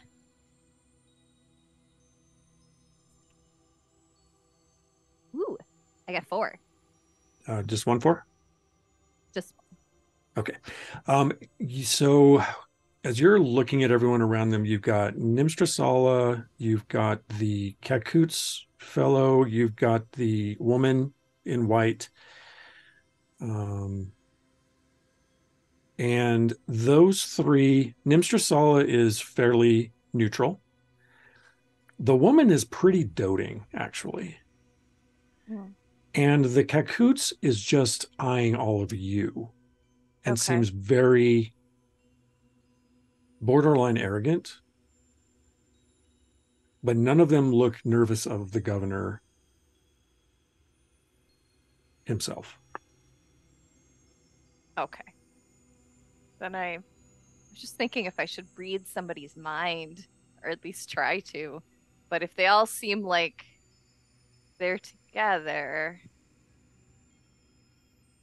Actually, you know what? I want to read the arrogant guy's mind. I want to know what he's thinking. Okay. All right. So give me a call roll mind. Come on. This is how it ends. Double 4s. Ooh. Wow. Thank goodness, because I was like, this is how things go badly, very badly. As I'm holding and petting my stone. So he failed his challenge roll. So yeah, you slip into his mind, and it's like an open book. You slip into his thoughts. It's like an open book. And he is like, I need to speak to these people. I need to get them aside. I wonder if anyone else in town has a beat on them. I'll probably send Barrow and arrange a meeting. I need to do that. I need to find out what they're doing. I wonder if they're on to what's going on or if they are still in the dark. I'm going to find out. And that it's all focused on figuring out how to make a plan to meet with all of you on the sly. All right, I guess we'll never see you guys again. Bye-bye. Very well. And the guard sort of escorts you back out through the entrance into the yard. I will say, I will mention as well that you do note, if anyone's paying attention to the security situation, you do note that there are 2 guards outside the door, the entrance to the chamber. There's a hallway that goes down to a corner and then turns up. There's also a guard down there. And then there was also a guard back by the curtain that's behind the seat, which the first time you saw the governor had appeared from behind. So there's a little bit of security here in addition to whoever was in the council chamber. But the guards that escorted you in escort you back out. They take you out to the palisade, and you are returned to the streets with about an hour before the darkening, which gives you a couple of hours for meeting, eating, and establishing your sleeping arrangement for the night. So I assume you head back to Karam's kitchenette, or are you doing something else? Yep. Yeah, we'll head that Head way. right back there. Okay. So, Ela, they're gonna send Baro to speak with us, and they want to know if we're on to them. Oh boy. How did you know this? Are you in their heads in some way? I just really wanted to know what they were thinking, and then I knew what they were thinking. But Did they seem like they had malicious intent towards us, or can you determine that with your power? it wasn't like a super good, like, because we want to be BFFs forever kind of a feeling. It was more of We know too much. like, I'm gonna find out what they know kind of a thing. Like, it wasn't good. But Okay. they did say they would send Barrow to speak with us. Tosh, isn't Barrow your new friend?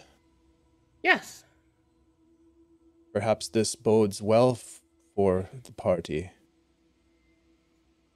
Wait, well, if Barrow is your boss for your new job, and he's working with people that are okay with the governor being a meat puppet piloted by a Starnum, isn't that a bad thing? Perhaps this one whose mind you entered seeks to put an end to this puppeteering. Possible. Perhaps Goodla will have more information if she has indeed had a chance to speak with Nimsistrala. Definitely check and find out. Tasha, I'm not familiar with this individual. Do you trust them?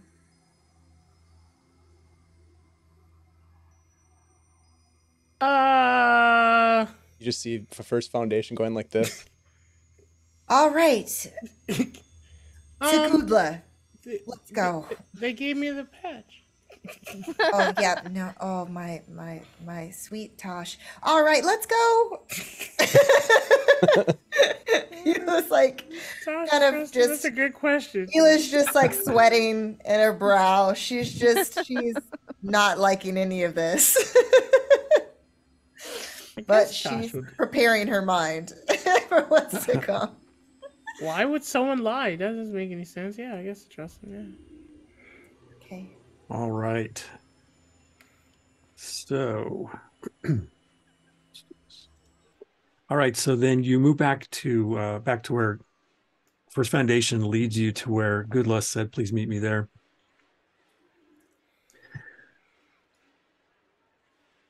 Goodla waits at a table in the back corner opposite the door. Shortly after you join her, a sleek calico-furred cacootz appears at your table dressed in an apron over brown and green casual attire. Small copper piercings sparkle against the black patches of fur along the edges of her ears. One in her right nostril, and a row of dots along the ridge of her left lower lip. We have an assortment of sweet and savory beverages for foods, turtleberry juices and water for the sober types, and turtleberry, fungal, and grass-based bevies for those for celebrating. As for foods, we have gore steaks and boiled and all meats, simmered mushrooms, fried foot roots, and we can build you a grass stalk mushroom and red moss skewers if you like. Substitutions on the skewers for one value extra.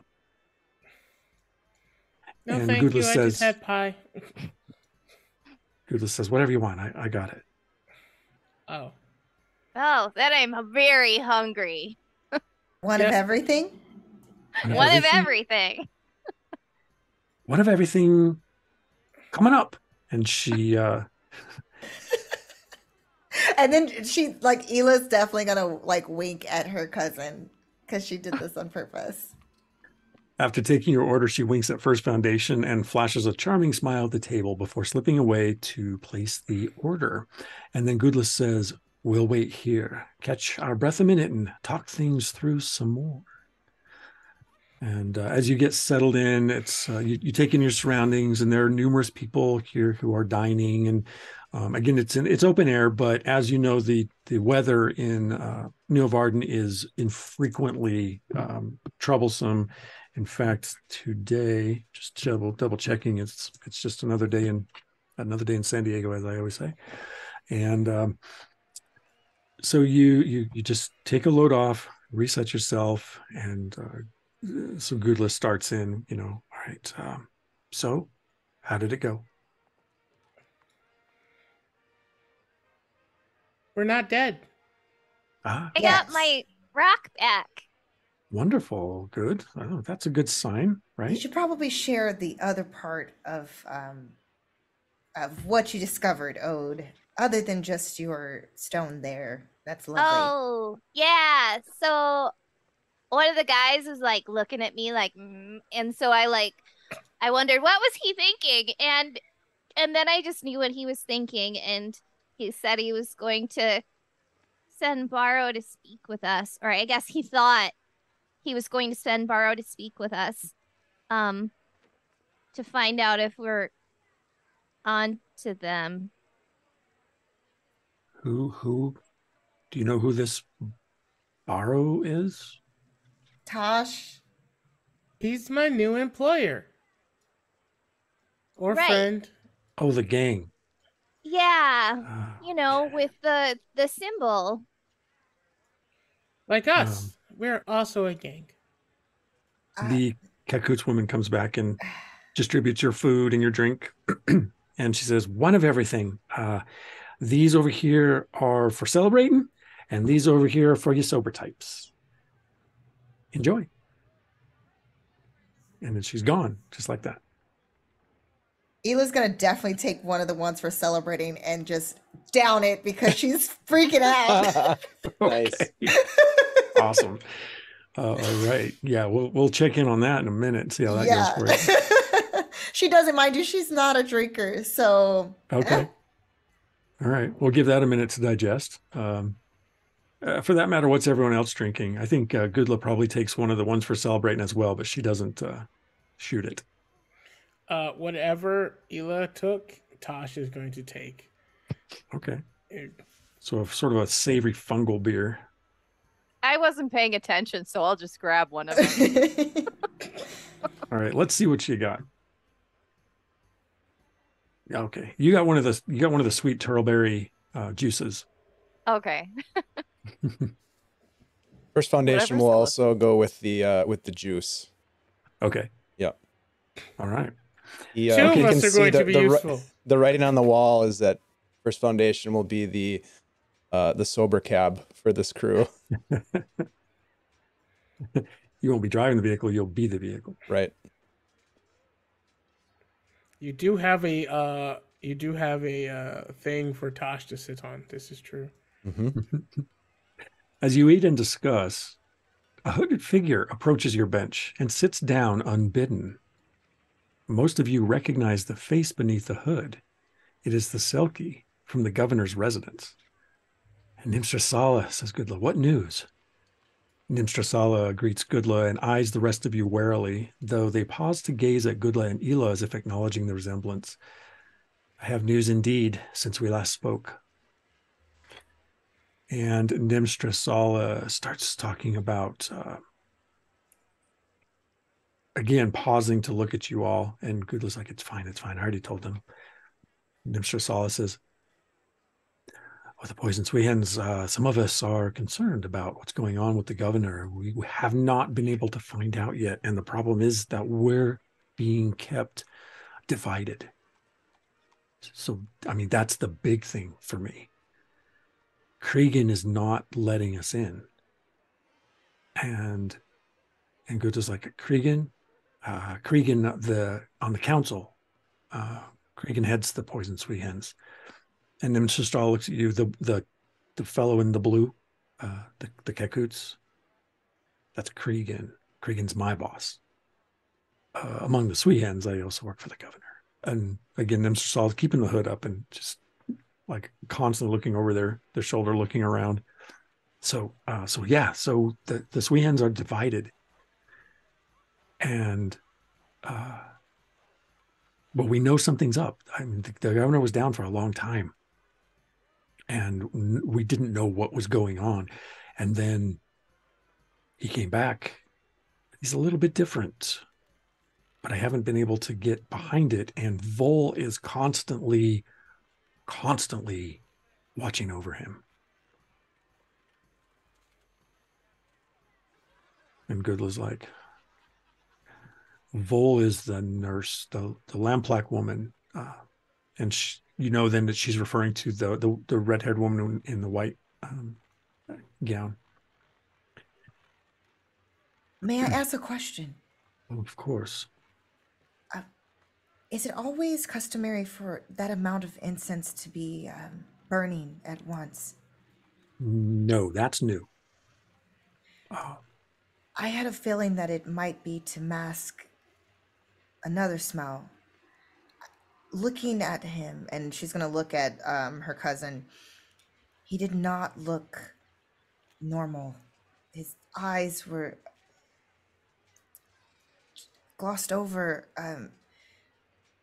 He definitely is not. I believe that it's probably true as far as him not being alive any longer. But we couldn't get close enough, obviously. I only spend part of my day inside the residence, but now that you mention it, there does seem to be there was a faint foulness in the air for the last few days, a week perhaps.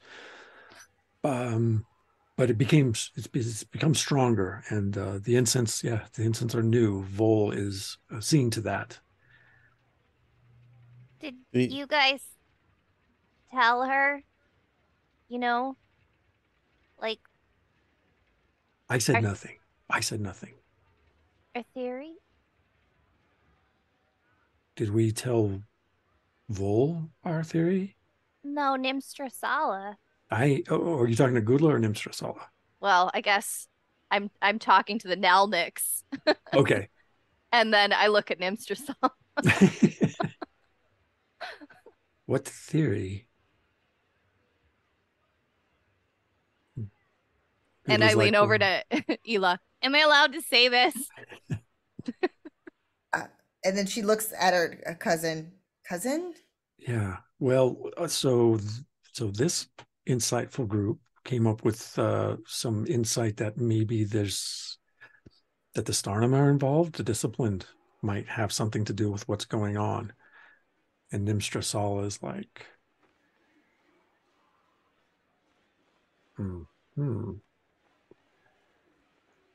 And you see Nimstrasala close their eyes, and the other set opens, and they're void-like, similar to Tasha's.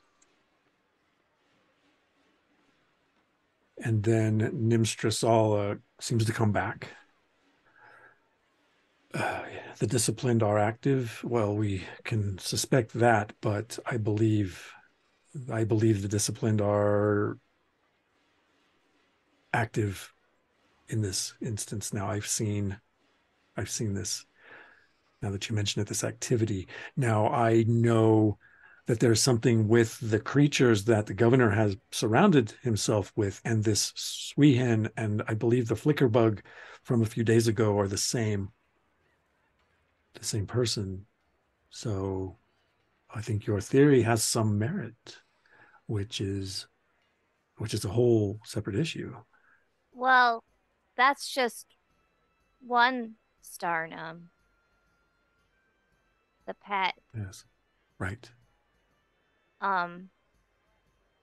We think there's another Starnum. In the governor. Which means, given the amount of time that the governor has reappeared, He's a corpse. he's dead. That's what I was referring to as far as the smell and the look in his eyes. Goodla's like, for the last day and a half, I've tried to come up with every possible other scenario, and it keeps coming back to this. And she finishes the drink. Well, she still had a lot to go, but she finishes the drink. Okay. I have to stop saying I'm not ready for this. What do we do? Nimshasala, you say that Cregan's keeping you separate, has divided the Sweehens. Do we have any other allies? And Nimshasala says, there are other Sweehens that are sympathetic. We believe that tradition should be upheld, and that if the governor is no longer suitable for governance, that you should be sworn in. And what of Barrow? Oh, Barrow's just a messenger, but Barrow how do will visit us perhaps this night. Sent on behalf of, he looks over, First Foundation looks to Ode. Oh, that arrogant looking cacoots that was Cregan. in the meeting. Cregan, yeah. Okay. Yeah, Cregan. Yeah. So I would say that Barrow is on the inside of whatever's going on inside the mansion, whereas I am not. So know that if Barrow comes to visit you and it's Cregan summoning you, whose side they're on. Is unclear. No, I suspect that if there's something going on with the discipline, Cregan has sided with them, because otherwise Cregan would have revealed it to those of us who are on the outside what it is that we're doing. So this means that the leadership is, well, I suspected it from the beginning, but you're confirming that the leadership of the Sweehens is siding with the disciplined, which means the disciplined have some plan for their ends, which I barely understand. That, all I know is they asked, like your friend, the, not Wotan. Sorry, First Foundation, the person that we met with, that you talked with a long time, we sent them a message, and then, we brought back a message. Stone Shaper. Stone Shaper. Stone Shaper. But she's gotta be working with them, or at least invited to work with them. Nimstrastala, do you think that Cregan or others within the governor's leadership would have concocted this plot, or at the very least collaborated with the Starnum in their takeover of the rulership of the city? And yes. for what end? That I don't know. But yes, the disciplined have very specific purposes and very specific agendas. They are they attempt to restore the Starnum to their former glory, the way they were before the emergence, as I understand it. This is the lore that I have heard. And they don't care the means. However, the Stone Shaper, who is Stone Shaper? I've heard the governor mention them. I don't know who that is. Stone Shaper is Wotanla working nearby and has partnered at some level with the governor, either knowingly of the plot or unknowingly, but commented that there was in recent time a newness to the governor, and that the governor had continued to uphold their end of whatever agreement. This Stone Shaper will visit the governor on the morrow. Insight into that conversation would be quite useful in perhaps revealing some of the motivations involved. The message was quite cryptic. Do you remember anything about it? Oh, I remember it verbatim.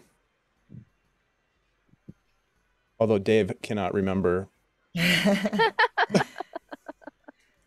What do you remember? What do you all remember? Oh.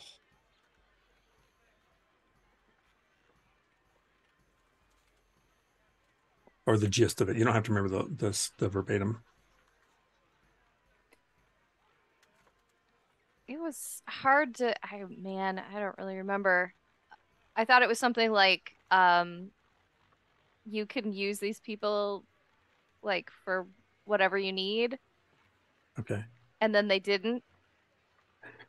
I actually think that the letter's still in your notes, but oh yeah, that's right. We have it in Roll20, Sweet. Don't we? Yeah, let's look.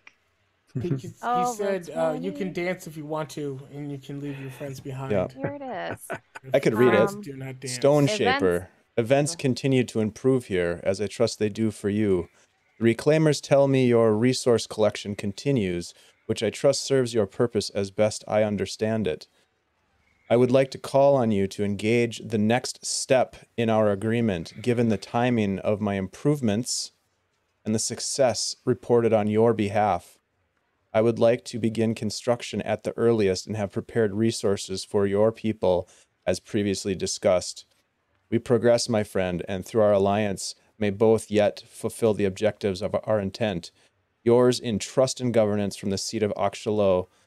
P.S. Please accept these envoys as my representatives and encourage them in their duty for their well-being as much as any. It seems as though the governor urges Stone Shaper to aid with construction of something. Yeah, they're building something. And you met with Stone Shaper? Did. Did they say anything to you about this or any other plan?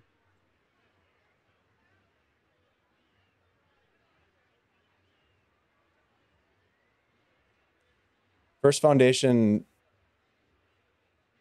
is not willing to divulge certain things that he learned when speaking with Stone Shaper.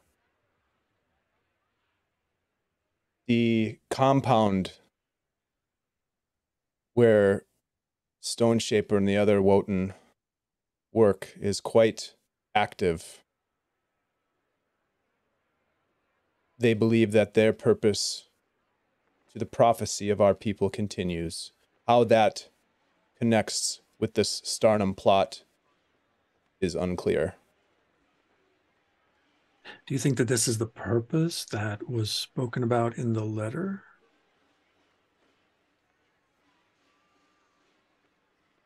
There's always a possibility.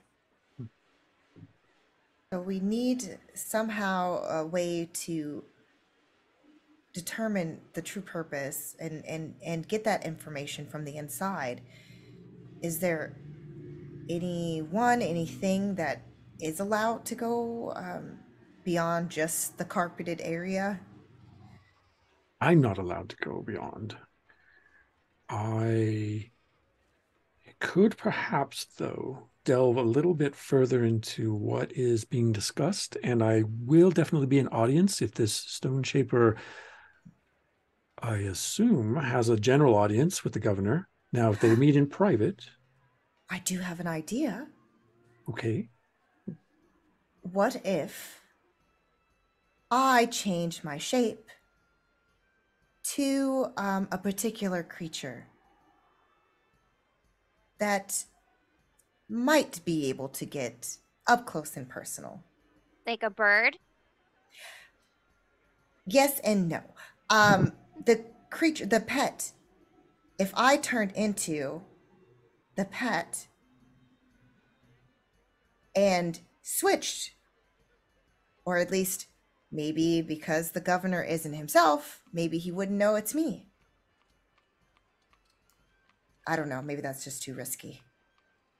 Does seem dangerous, Ela. The pet changes frequently. You mentioned Starnum. I have a feeling that aligns with the pet question, which would be very dangerous for you, actually, because you would be coming face to face with another entity in the Starnum that's in that pet. And the question is, could you hold your form long enough in order to pull off the ruse? Well, I feel like I could definitely, given the circumstance, push through at least long enough to get what we needed,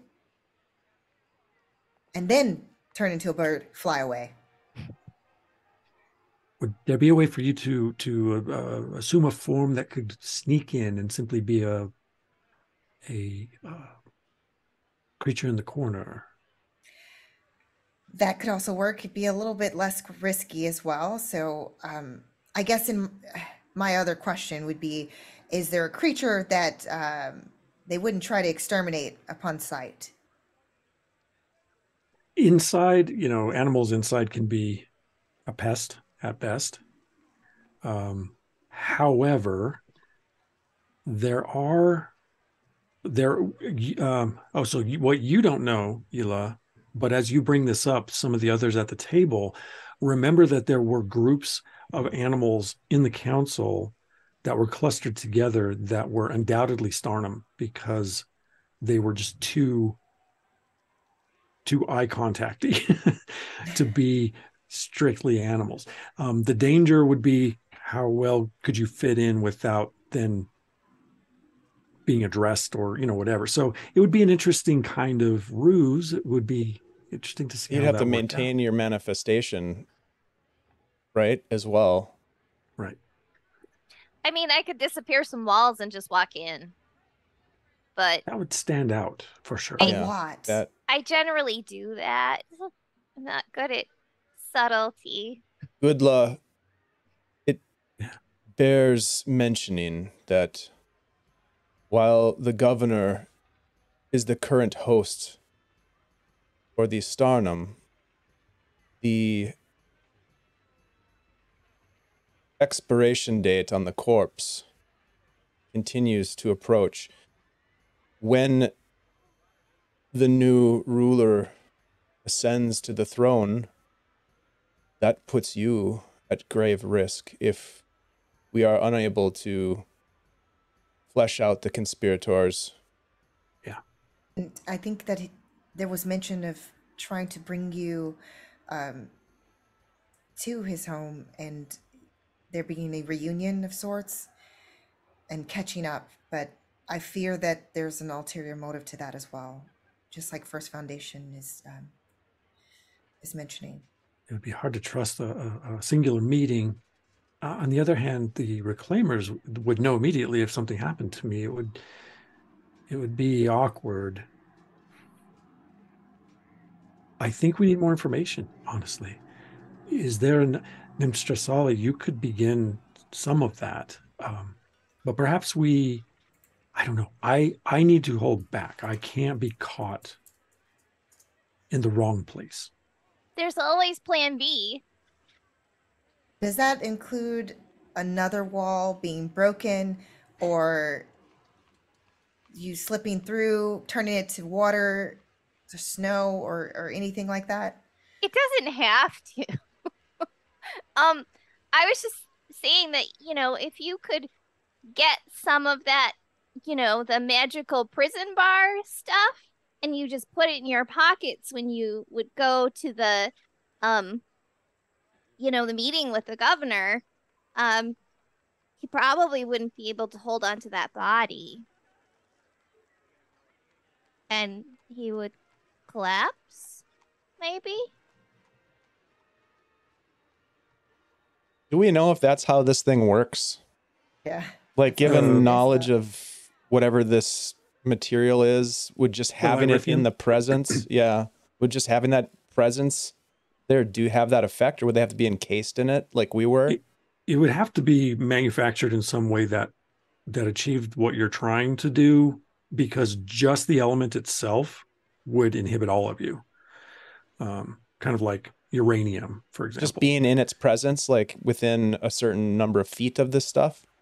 Right, yeah. Yeah, well, we couldn't do magic, but they wouldn't be able to do, like, I don't know that they would be able to hold on to the corpse they're possessing if It's they a got fair close thought. enough.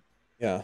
So, like, if you're just doing your normal business and you just happen to have some magic canceling rocks in your pocket when you, like, say, hey, what's going on? Maybe that would be enough to out them.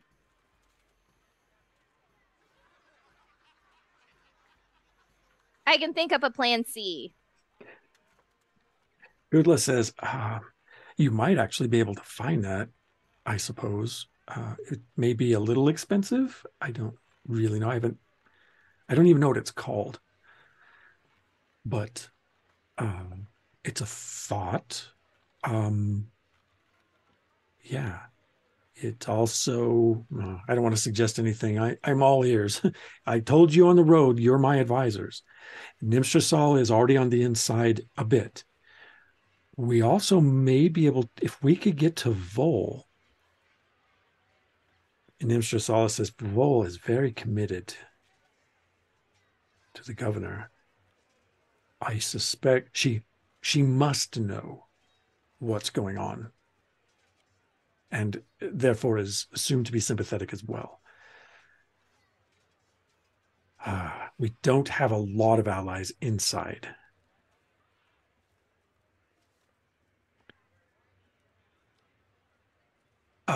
Maybe I could look around a little bit and open a door if some of you wanted to go in the normal way. We could try to sneak in. Yeah.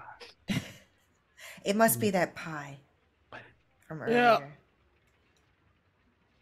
Yeah. Yeah, why don't you both give me call roll body? I'll roll a body. No. Here we go. Oh no. That's two dice, right? Yeah. I rolled two Two and a ones. three. Oh, you're the body one. It's double Oh my ones. God. You're the one with the body. Hey, What We did you all get, thought Tosh? that. We all thought that. What was your roll, Tosh? 2 and a 3. Oh, well, okay. You're okay. So Tosh, we'll call you tipsy. Hmm. Oh wait, I have an advantage. I forgot about this. There's an advantage, right? Like To a reroll reroll? one of your dice. Yeah, you do have an advantage. Oh no. Well, a 2 doesn't help still. No, One and a two. no. Jeez Good Louise. Lord. So here's the story for Ela. Yes. All these plans are starting to sound really good. Like nothing can go wrong. And you know what? This is your cousin. Uh-huh. This is your cousin's part of legacy, and she just helped you today fulfill a big step of yours. We're not going to let some ghosty hosty Starnum dictate the governance in this town. And the more we let time go by, it's going to be dark pretty soon. And that's the best time to do sneaky stuff. And it's just building up for you. And maybe some of these comments are coming out of your mouth too. I think that we should totally go in there, and then there's a door that's open, and we just sneak, and then I turn into some type of tiny thing, and I just go in there and scutter about, and then I'm just like, I know what you're up to. I hear everything, and then they can't get in my brain because I have the power of generations of Nalniks with me. The spirit is on me. All the spirits give me the strength, and I can do it. I want to manifest Hush on Ela. I want to manifest Hush on Ela. Okay, go ahead and roll that. Call roll silence. Are you silent? That was awesome. Yeah, I'll use silence. Yeah, I am silence. That's a 4 and a 2. Okay, so just on Ela? Yep. But does she does not know this, so she's right. Exactly. And Tosh would just look at everyone. Thank you, Tosh. And then after about 10, 12 seconds, unless you want to maintain it. As long as I see Ela physically talking, I will try to maintain it. You maintain it long enough that everyone's watching Ela just go in, and Ela, it takes you a while to realize nothing is coming out. And then other folks just start talking anyway. And they're like, Gudla puts her arm around your shoulder and says, cousin, we have to be quiet. We have to calm down. I think the first thing we need to do is to bring down the mushroom grog effect. Because if you go in there as a drunken rat, it's not going to do us any good. But it would be so entertaining. Not for me and my family. Oh.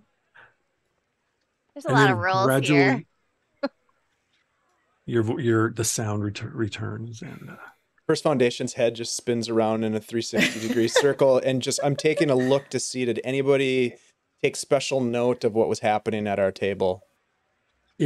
It doesn't seem so. You can give me a call roll body to see if you notice anything standing out. Nope. 3 and a 2. It seems like it's a pretty crowded place, and people are involved in their conversations as well. And as that goes on, the darkening hits, and the twilight hits, and people turn up some of the lanterns and light a couple of torches and sconces and things to give ambient light. First Foundation just... You're out of there. Just totally shuts down. Are we sleeping here? Gudla says, well, we can get sleeping arrangements. We probably need them at some point, but what are we doing? We probably need to have a little bit better plan than what we've got right now. I already gave a very good plan. It's a good start. It's a good start. It was amazing. Ode agrees. Yeah, sounds great. That's part of what worries me. Why does my head hurt? Yeah, shh. Here, and she moves water in front of you. Okay. Thank you. Nimshasala, maybe see what the meeting is with Stone Shaper tomorrow, how that goes, and then we can reconvene. And meanwhile, that gives us a day to do a little bit more discussion. What do you think? And she nudges First Foundation. Wake up, First Foundation. We're not. I was just kidding. Oh, okay. You had me. That was pretty good, actually. It's a good Wotan joke. Didn't know Wotans did jokes. That's new. Good point. We need more information, and then we need more allies, because we can't get in. Because the only thing I can think of is just to sneak in and then capture the governor, and then... We need to expose the governor. What if Here's another thought. You might be able to arrange something with Barrow. Maybe if you can convince Barrow and Cregan that you're interested in serving whatever their needs are, you could stay in their. What exactly did Barrow say to you when they gave you the patch? Bring them recipes, and then they'd give me credits. Actual recipes? Not actual recipes, secrets. Got you. Oh, that's very clever. Okay. So see that maybe that holds. Now what you can't do, she puts her hand on Nimstrastrala, you can't say anything about knowing Nimstrastrala. We have to make that clear. Don't make that connection. Then they may keep you, depending on what they ask you, in their employ as part of the network, because the Sweet Hens are good at gathering the secrets and the information. And I think that's probably what Barrow is asking from you, Tosh, but I don't know about the other two. So we can work with that. I think we can work with that. Why don't we see if Barrow contacts you within the next 12 or 14 hours? Nimstrastrala, you can see if you can be part of the audience when Stone Shaper arrives. What about the other two? What about the three of you? What do you think? Do we just lay low another day? See if we can collect some more information? I mean, we could always feed them a fake rumor if you want to get disinformation going.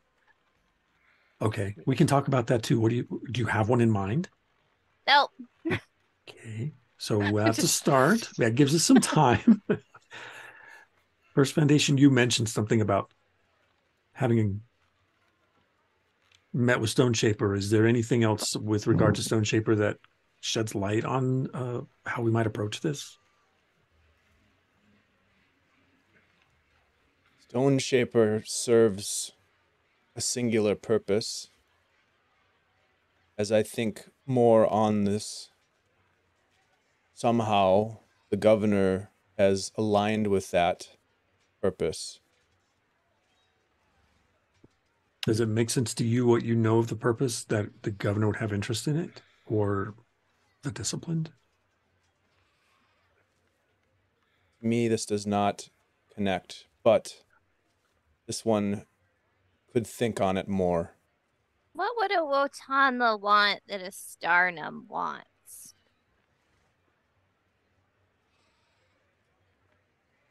In this case, power? Do Wotana want power, though?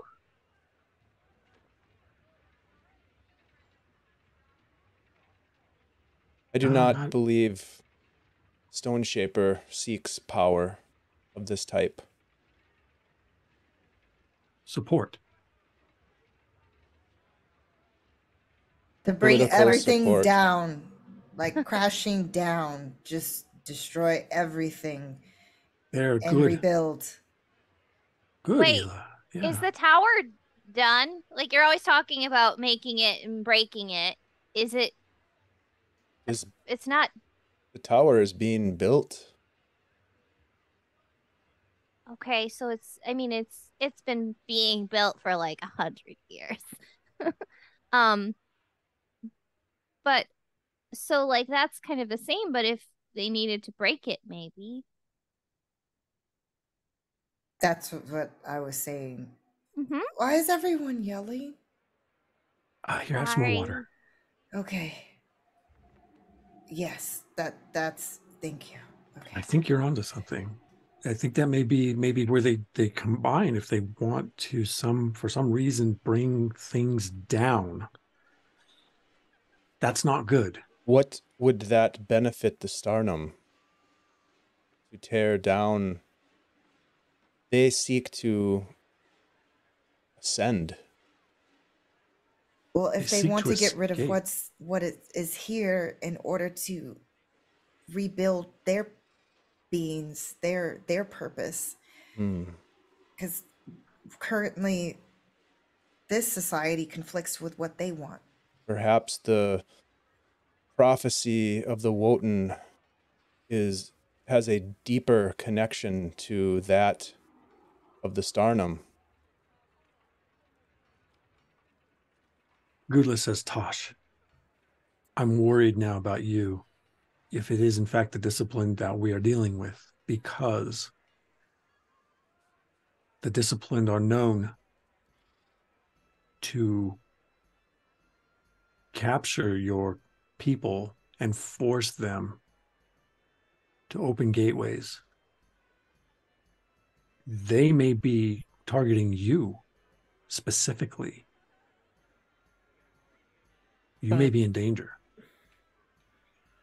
Would that be? Would a Wotanla be able to make a void that stayed open for a longer time? Watanla could not do that, as far as I know, but an Ixia can. Potentially. Or at least temporarily enough to. And a number of. I don't mean to speak for you, Tosh, but I believe that a number of you could take turns. As I understand it, that's what you do. I mean, when we're together, yes. Individually, not so much, but with enough of us, it would be kind of like a battery or a big circle or a water wheel or continuous nothingness, and people ask these questions. And Nimstra Sala says, yes, this is another lead. It could be if we could find out if any of Tasha's people are disappearing or are missing or something like that. Tosh just leans against Ela a little bit more. My people don't. They're a little judgmental sometimes. But it still wouldn't be the best thing for them to disappear. It's just that maybe I'm not the best one to talk to them. Ode, you like talking to people. And you're friendly with me. Maybe you should make sure that my people are okay. Just, if they start asking you questions, just agree with whatever they say, and then nothing bad will happen. Okay, buddy. I mean, I could certainly look around, see if I can see anybody. Wait, Ty, wasn't there a bunch of them that were here when we first arrived? They're among the populace. Okay. Yeah. It's pretty cosmopolitan. So the fact that you saw some of them didn't necessarily mean that it was specific to the situation. However, as Nimstrasala suggests, it's a potential lead. So quickly as an overview, you have a couple of leads and you have a couple of ideas. Gudla is encouraging you to be a bit judicious in how to ultimately go about it. Nimstrasala has offered to do a little bit more snooping on the inside and perhaps even leave an in route if possible. And then you have, and Stone Shaper is on the way, so something's going to ostensibly occur then. And Gudla's she just says, I think we need a little bit more time and a little bit more information. But I like the idea. Ela, I really worry about you going in there alone. Because if you get caught, it would be too late before we would actually know it, I think. Or we would have to do something else. I've got the Reclaimers. The Reclaimers are here, but an assault on the governor's residence? None of us should be alone. We should keep an eye on each other to ensure that what is happening to the governor does not happen to any of us. I think that it was just and she points at the drink. I think that was probably why I suggested that option. I think so. I think so. I agree with First Foundation. However, sticking together to figure things out. But I believe we're onto something for sure. I think one more idea. I think I'll send a note. I think I'll send a message to one of the other villages and see if we can get some support. As Tosh suggested, we need more allies on the outside if things go wrong for us on the inside. I think we have a plan. And this one could perhaps greet Stone Shaper upon their arrival, perhaps working my way into a conversation. If you think it could help. The more we talk to, the more information we get, I think the better for our plan. And like Tosh said, hopefully more allies, not enemies. Yeah. All right. Let's go with that. Let's see what tomorrow brings and figure out what to do after we've got a little bit more information. I think we're close. We're going to have to do something. But a little more information, I'd feel better. Agreed? Agreed. Okay. I'll arrange for our lodging tonight, and if you have more ideas, keep them coming. And Goodla excuses herself and goes to take care of that. And with that in mind, I think we'll close tonight's session and look forward to what the plan might actually entail next time. Woo! Yeah. Plans. Man, plans are the hardest part. Yeah. That's awesome. I still like the drunken plans. No, just Running gun. Yes, that was I want to great. see Gun. the drunk mouse for sure. I'm sure they don't have a real mouse. They probably have like a 6-legged blue Yeah. like mouse with a elephant nose. Like I just imagine the legs of the mouse being like way bigger than its body should have like attached. Like it's just like dog paws, but like with a mouse body. Like just something really absurd. Yeah. Now you're getting it. No. Great. Well, thanks everyone for joining us tonight. We are now halfway through the scenario, and it's starting to get really tight. And some decisions are going to have to be made here. So, but our heroine, Ila, found the artifact of her family, and after everyone defeated the key scales in the tomb, and have come back now to deal with Akshalo and trying to get things straightened out so that perhaps Goodla can assume the governance. Ode has recovered their stone and has gotten back the piece of them that was missing. And Tosh actually discovered the first bit of true knowledge in a hole. And from there, we'll see what this group does. So we still have a giveaway to jump into. And a reminder that if you'll please go to adventureslang.com, check us out. We have a podcast over there. We have our calendar. We have VODs of past actual plays, and you can sign up to follow us, confirm your email address, and we will give you virtual assets for your VTT and Nuovarden experience.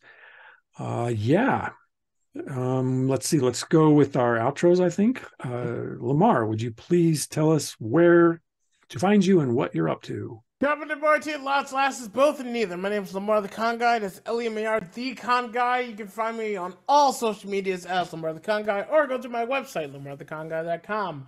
I am very tired. I'll be doing, for those of you in the Long Beach area, I'll be going to Anime Los Angeles next week from day 0 on Wednesday to next Sunday, doing various comedy panels and stuff like this. I'll be back here in 2 weeks for more Nuovarden. And that's it for so far. 2023 is looking a little lax in my TTRPG schedule, but don't worry. I'll figure out how to overload that very fast. Oh my God. Thank you.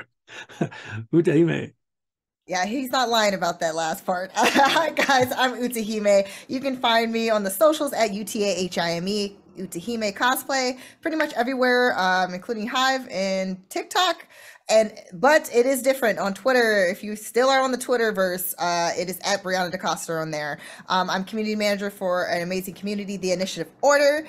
So be sure to check them out as well. And hopefully you guys are following this amazing community. Hopefully you are. I'm pretty sure you are. If not, do it. Also too, I'm going to be at Anime Los Angeles as well. Would love to see you guys there. I'm going to be doing the cosplay things. And in addition to that, some awesome panels on various topics. So definitely stay tuned, because those announcements for those panels with my amazing panelists, of most of them are my dear friends, you'll get a chance to get all that information. So if you are in that area, the Long Beach area in California, you can come and check everything out, including Lamar's panels as well. But yeah, just stay tuned, follow me on the socials, and you'll see all the different things I'm up to. Basically until after the con season, I'm not doing as much of the TTRPG things, but immediately after, there's a lot that's coming your way. So definitely stay tuned. Awesome. Yeah. Is there an end to the con season? I don't even know if that No, well, actually just happens. this season for me, not necessarily Gotcha. the season Oh, always gotcha, continues. gotcha. There's going to be so many different conventions starting Yeah, in the new amazing. year. So yeah. Yeah, really. Thanks so much. Ashley. Hey everybody, I'm Ashley, Minnesota Muse 99 on Twitter, and you can find me on this channel on Tuesdays for Heroes of Greyhawk, where I play another character that's problematic. That's about it. You can find our guild on Facebook, or join our Discord, and that's all I got.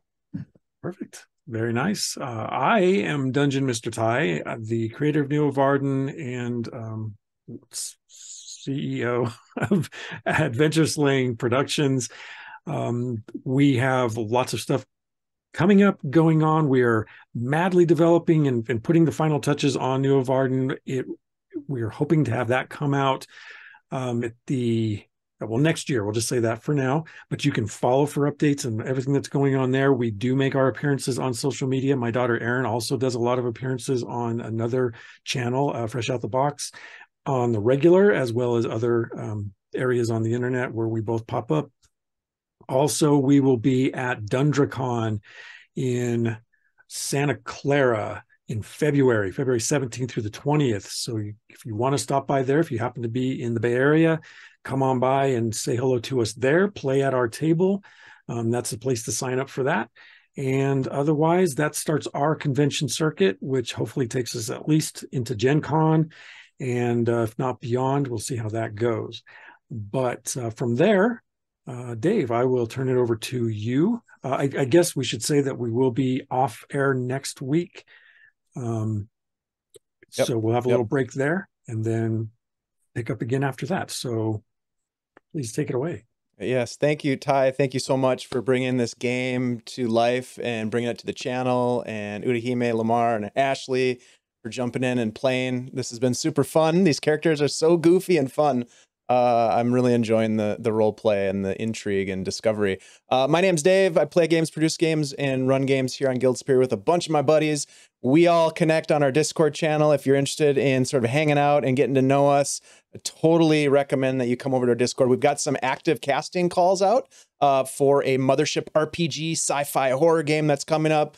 We've got a Humblewood game that may have been fully cast. I'm not sure, but we've got some fun stuff coming up in the new year. Phoenix, we were gonna raid you. What the heck? Great to see you. Thank you all for jumping in here. My gosh, we've got Vason games coming up in the new year. We've got all kinds of great stuff. Here's a Greyhawk will continue. Monday Night Mayhem, where we encourage and provide the framework for new dungeon masters, new players, new streamers to get involved and play games on our channel. It's an absolute blast. Come on over and hang out with us. We're going to give away this Nuovarden core rulebook, so let's go ahead and do that. Everybody who just rated in, I'll give you a second. ! Drawing to get in on the giveaway.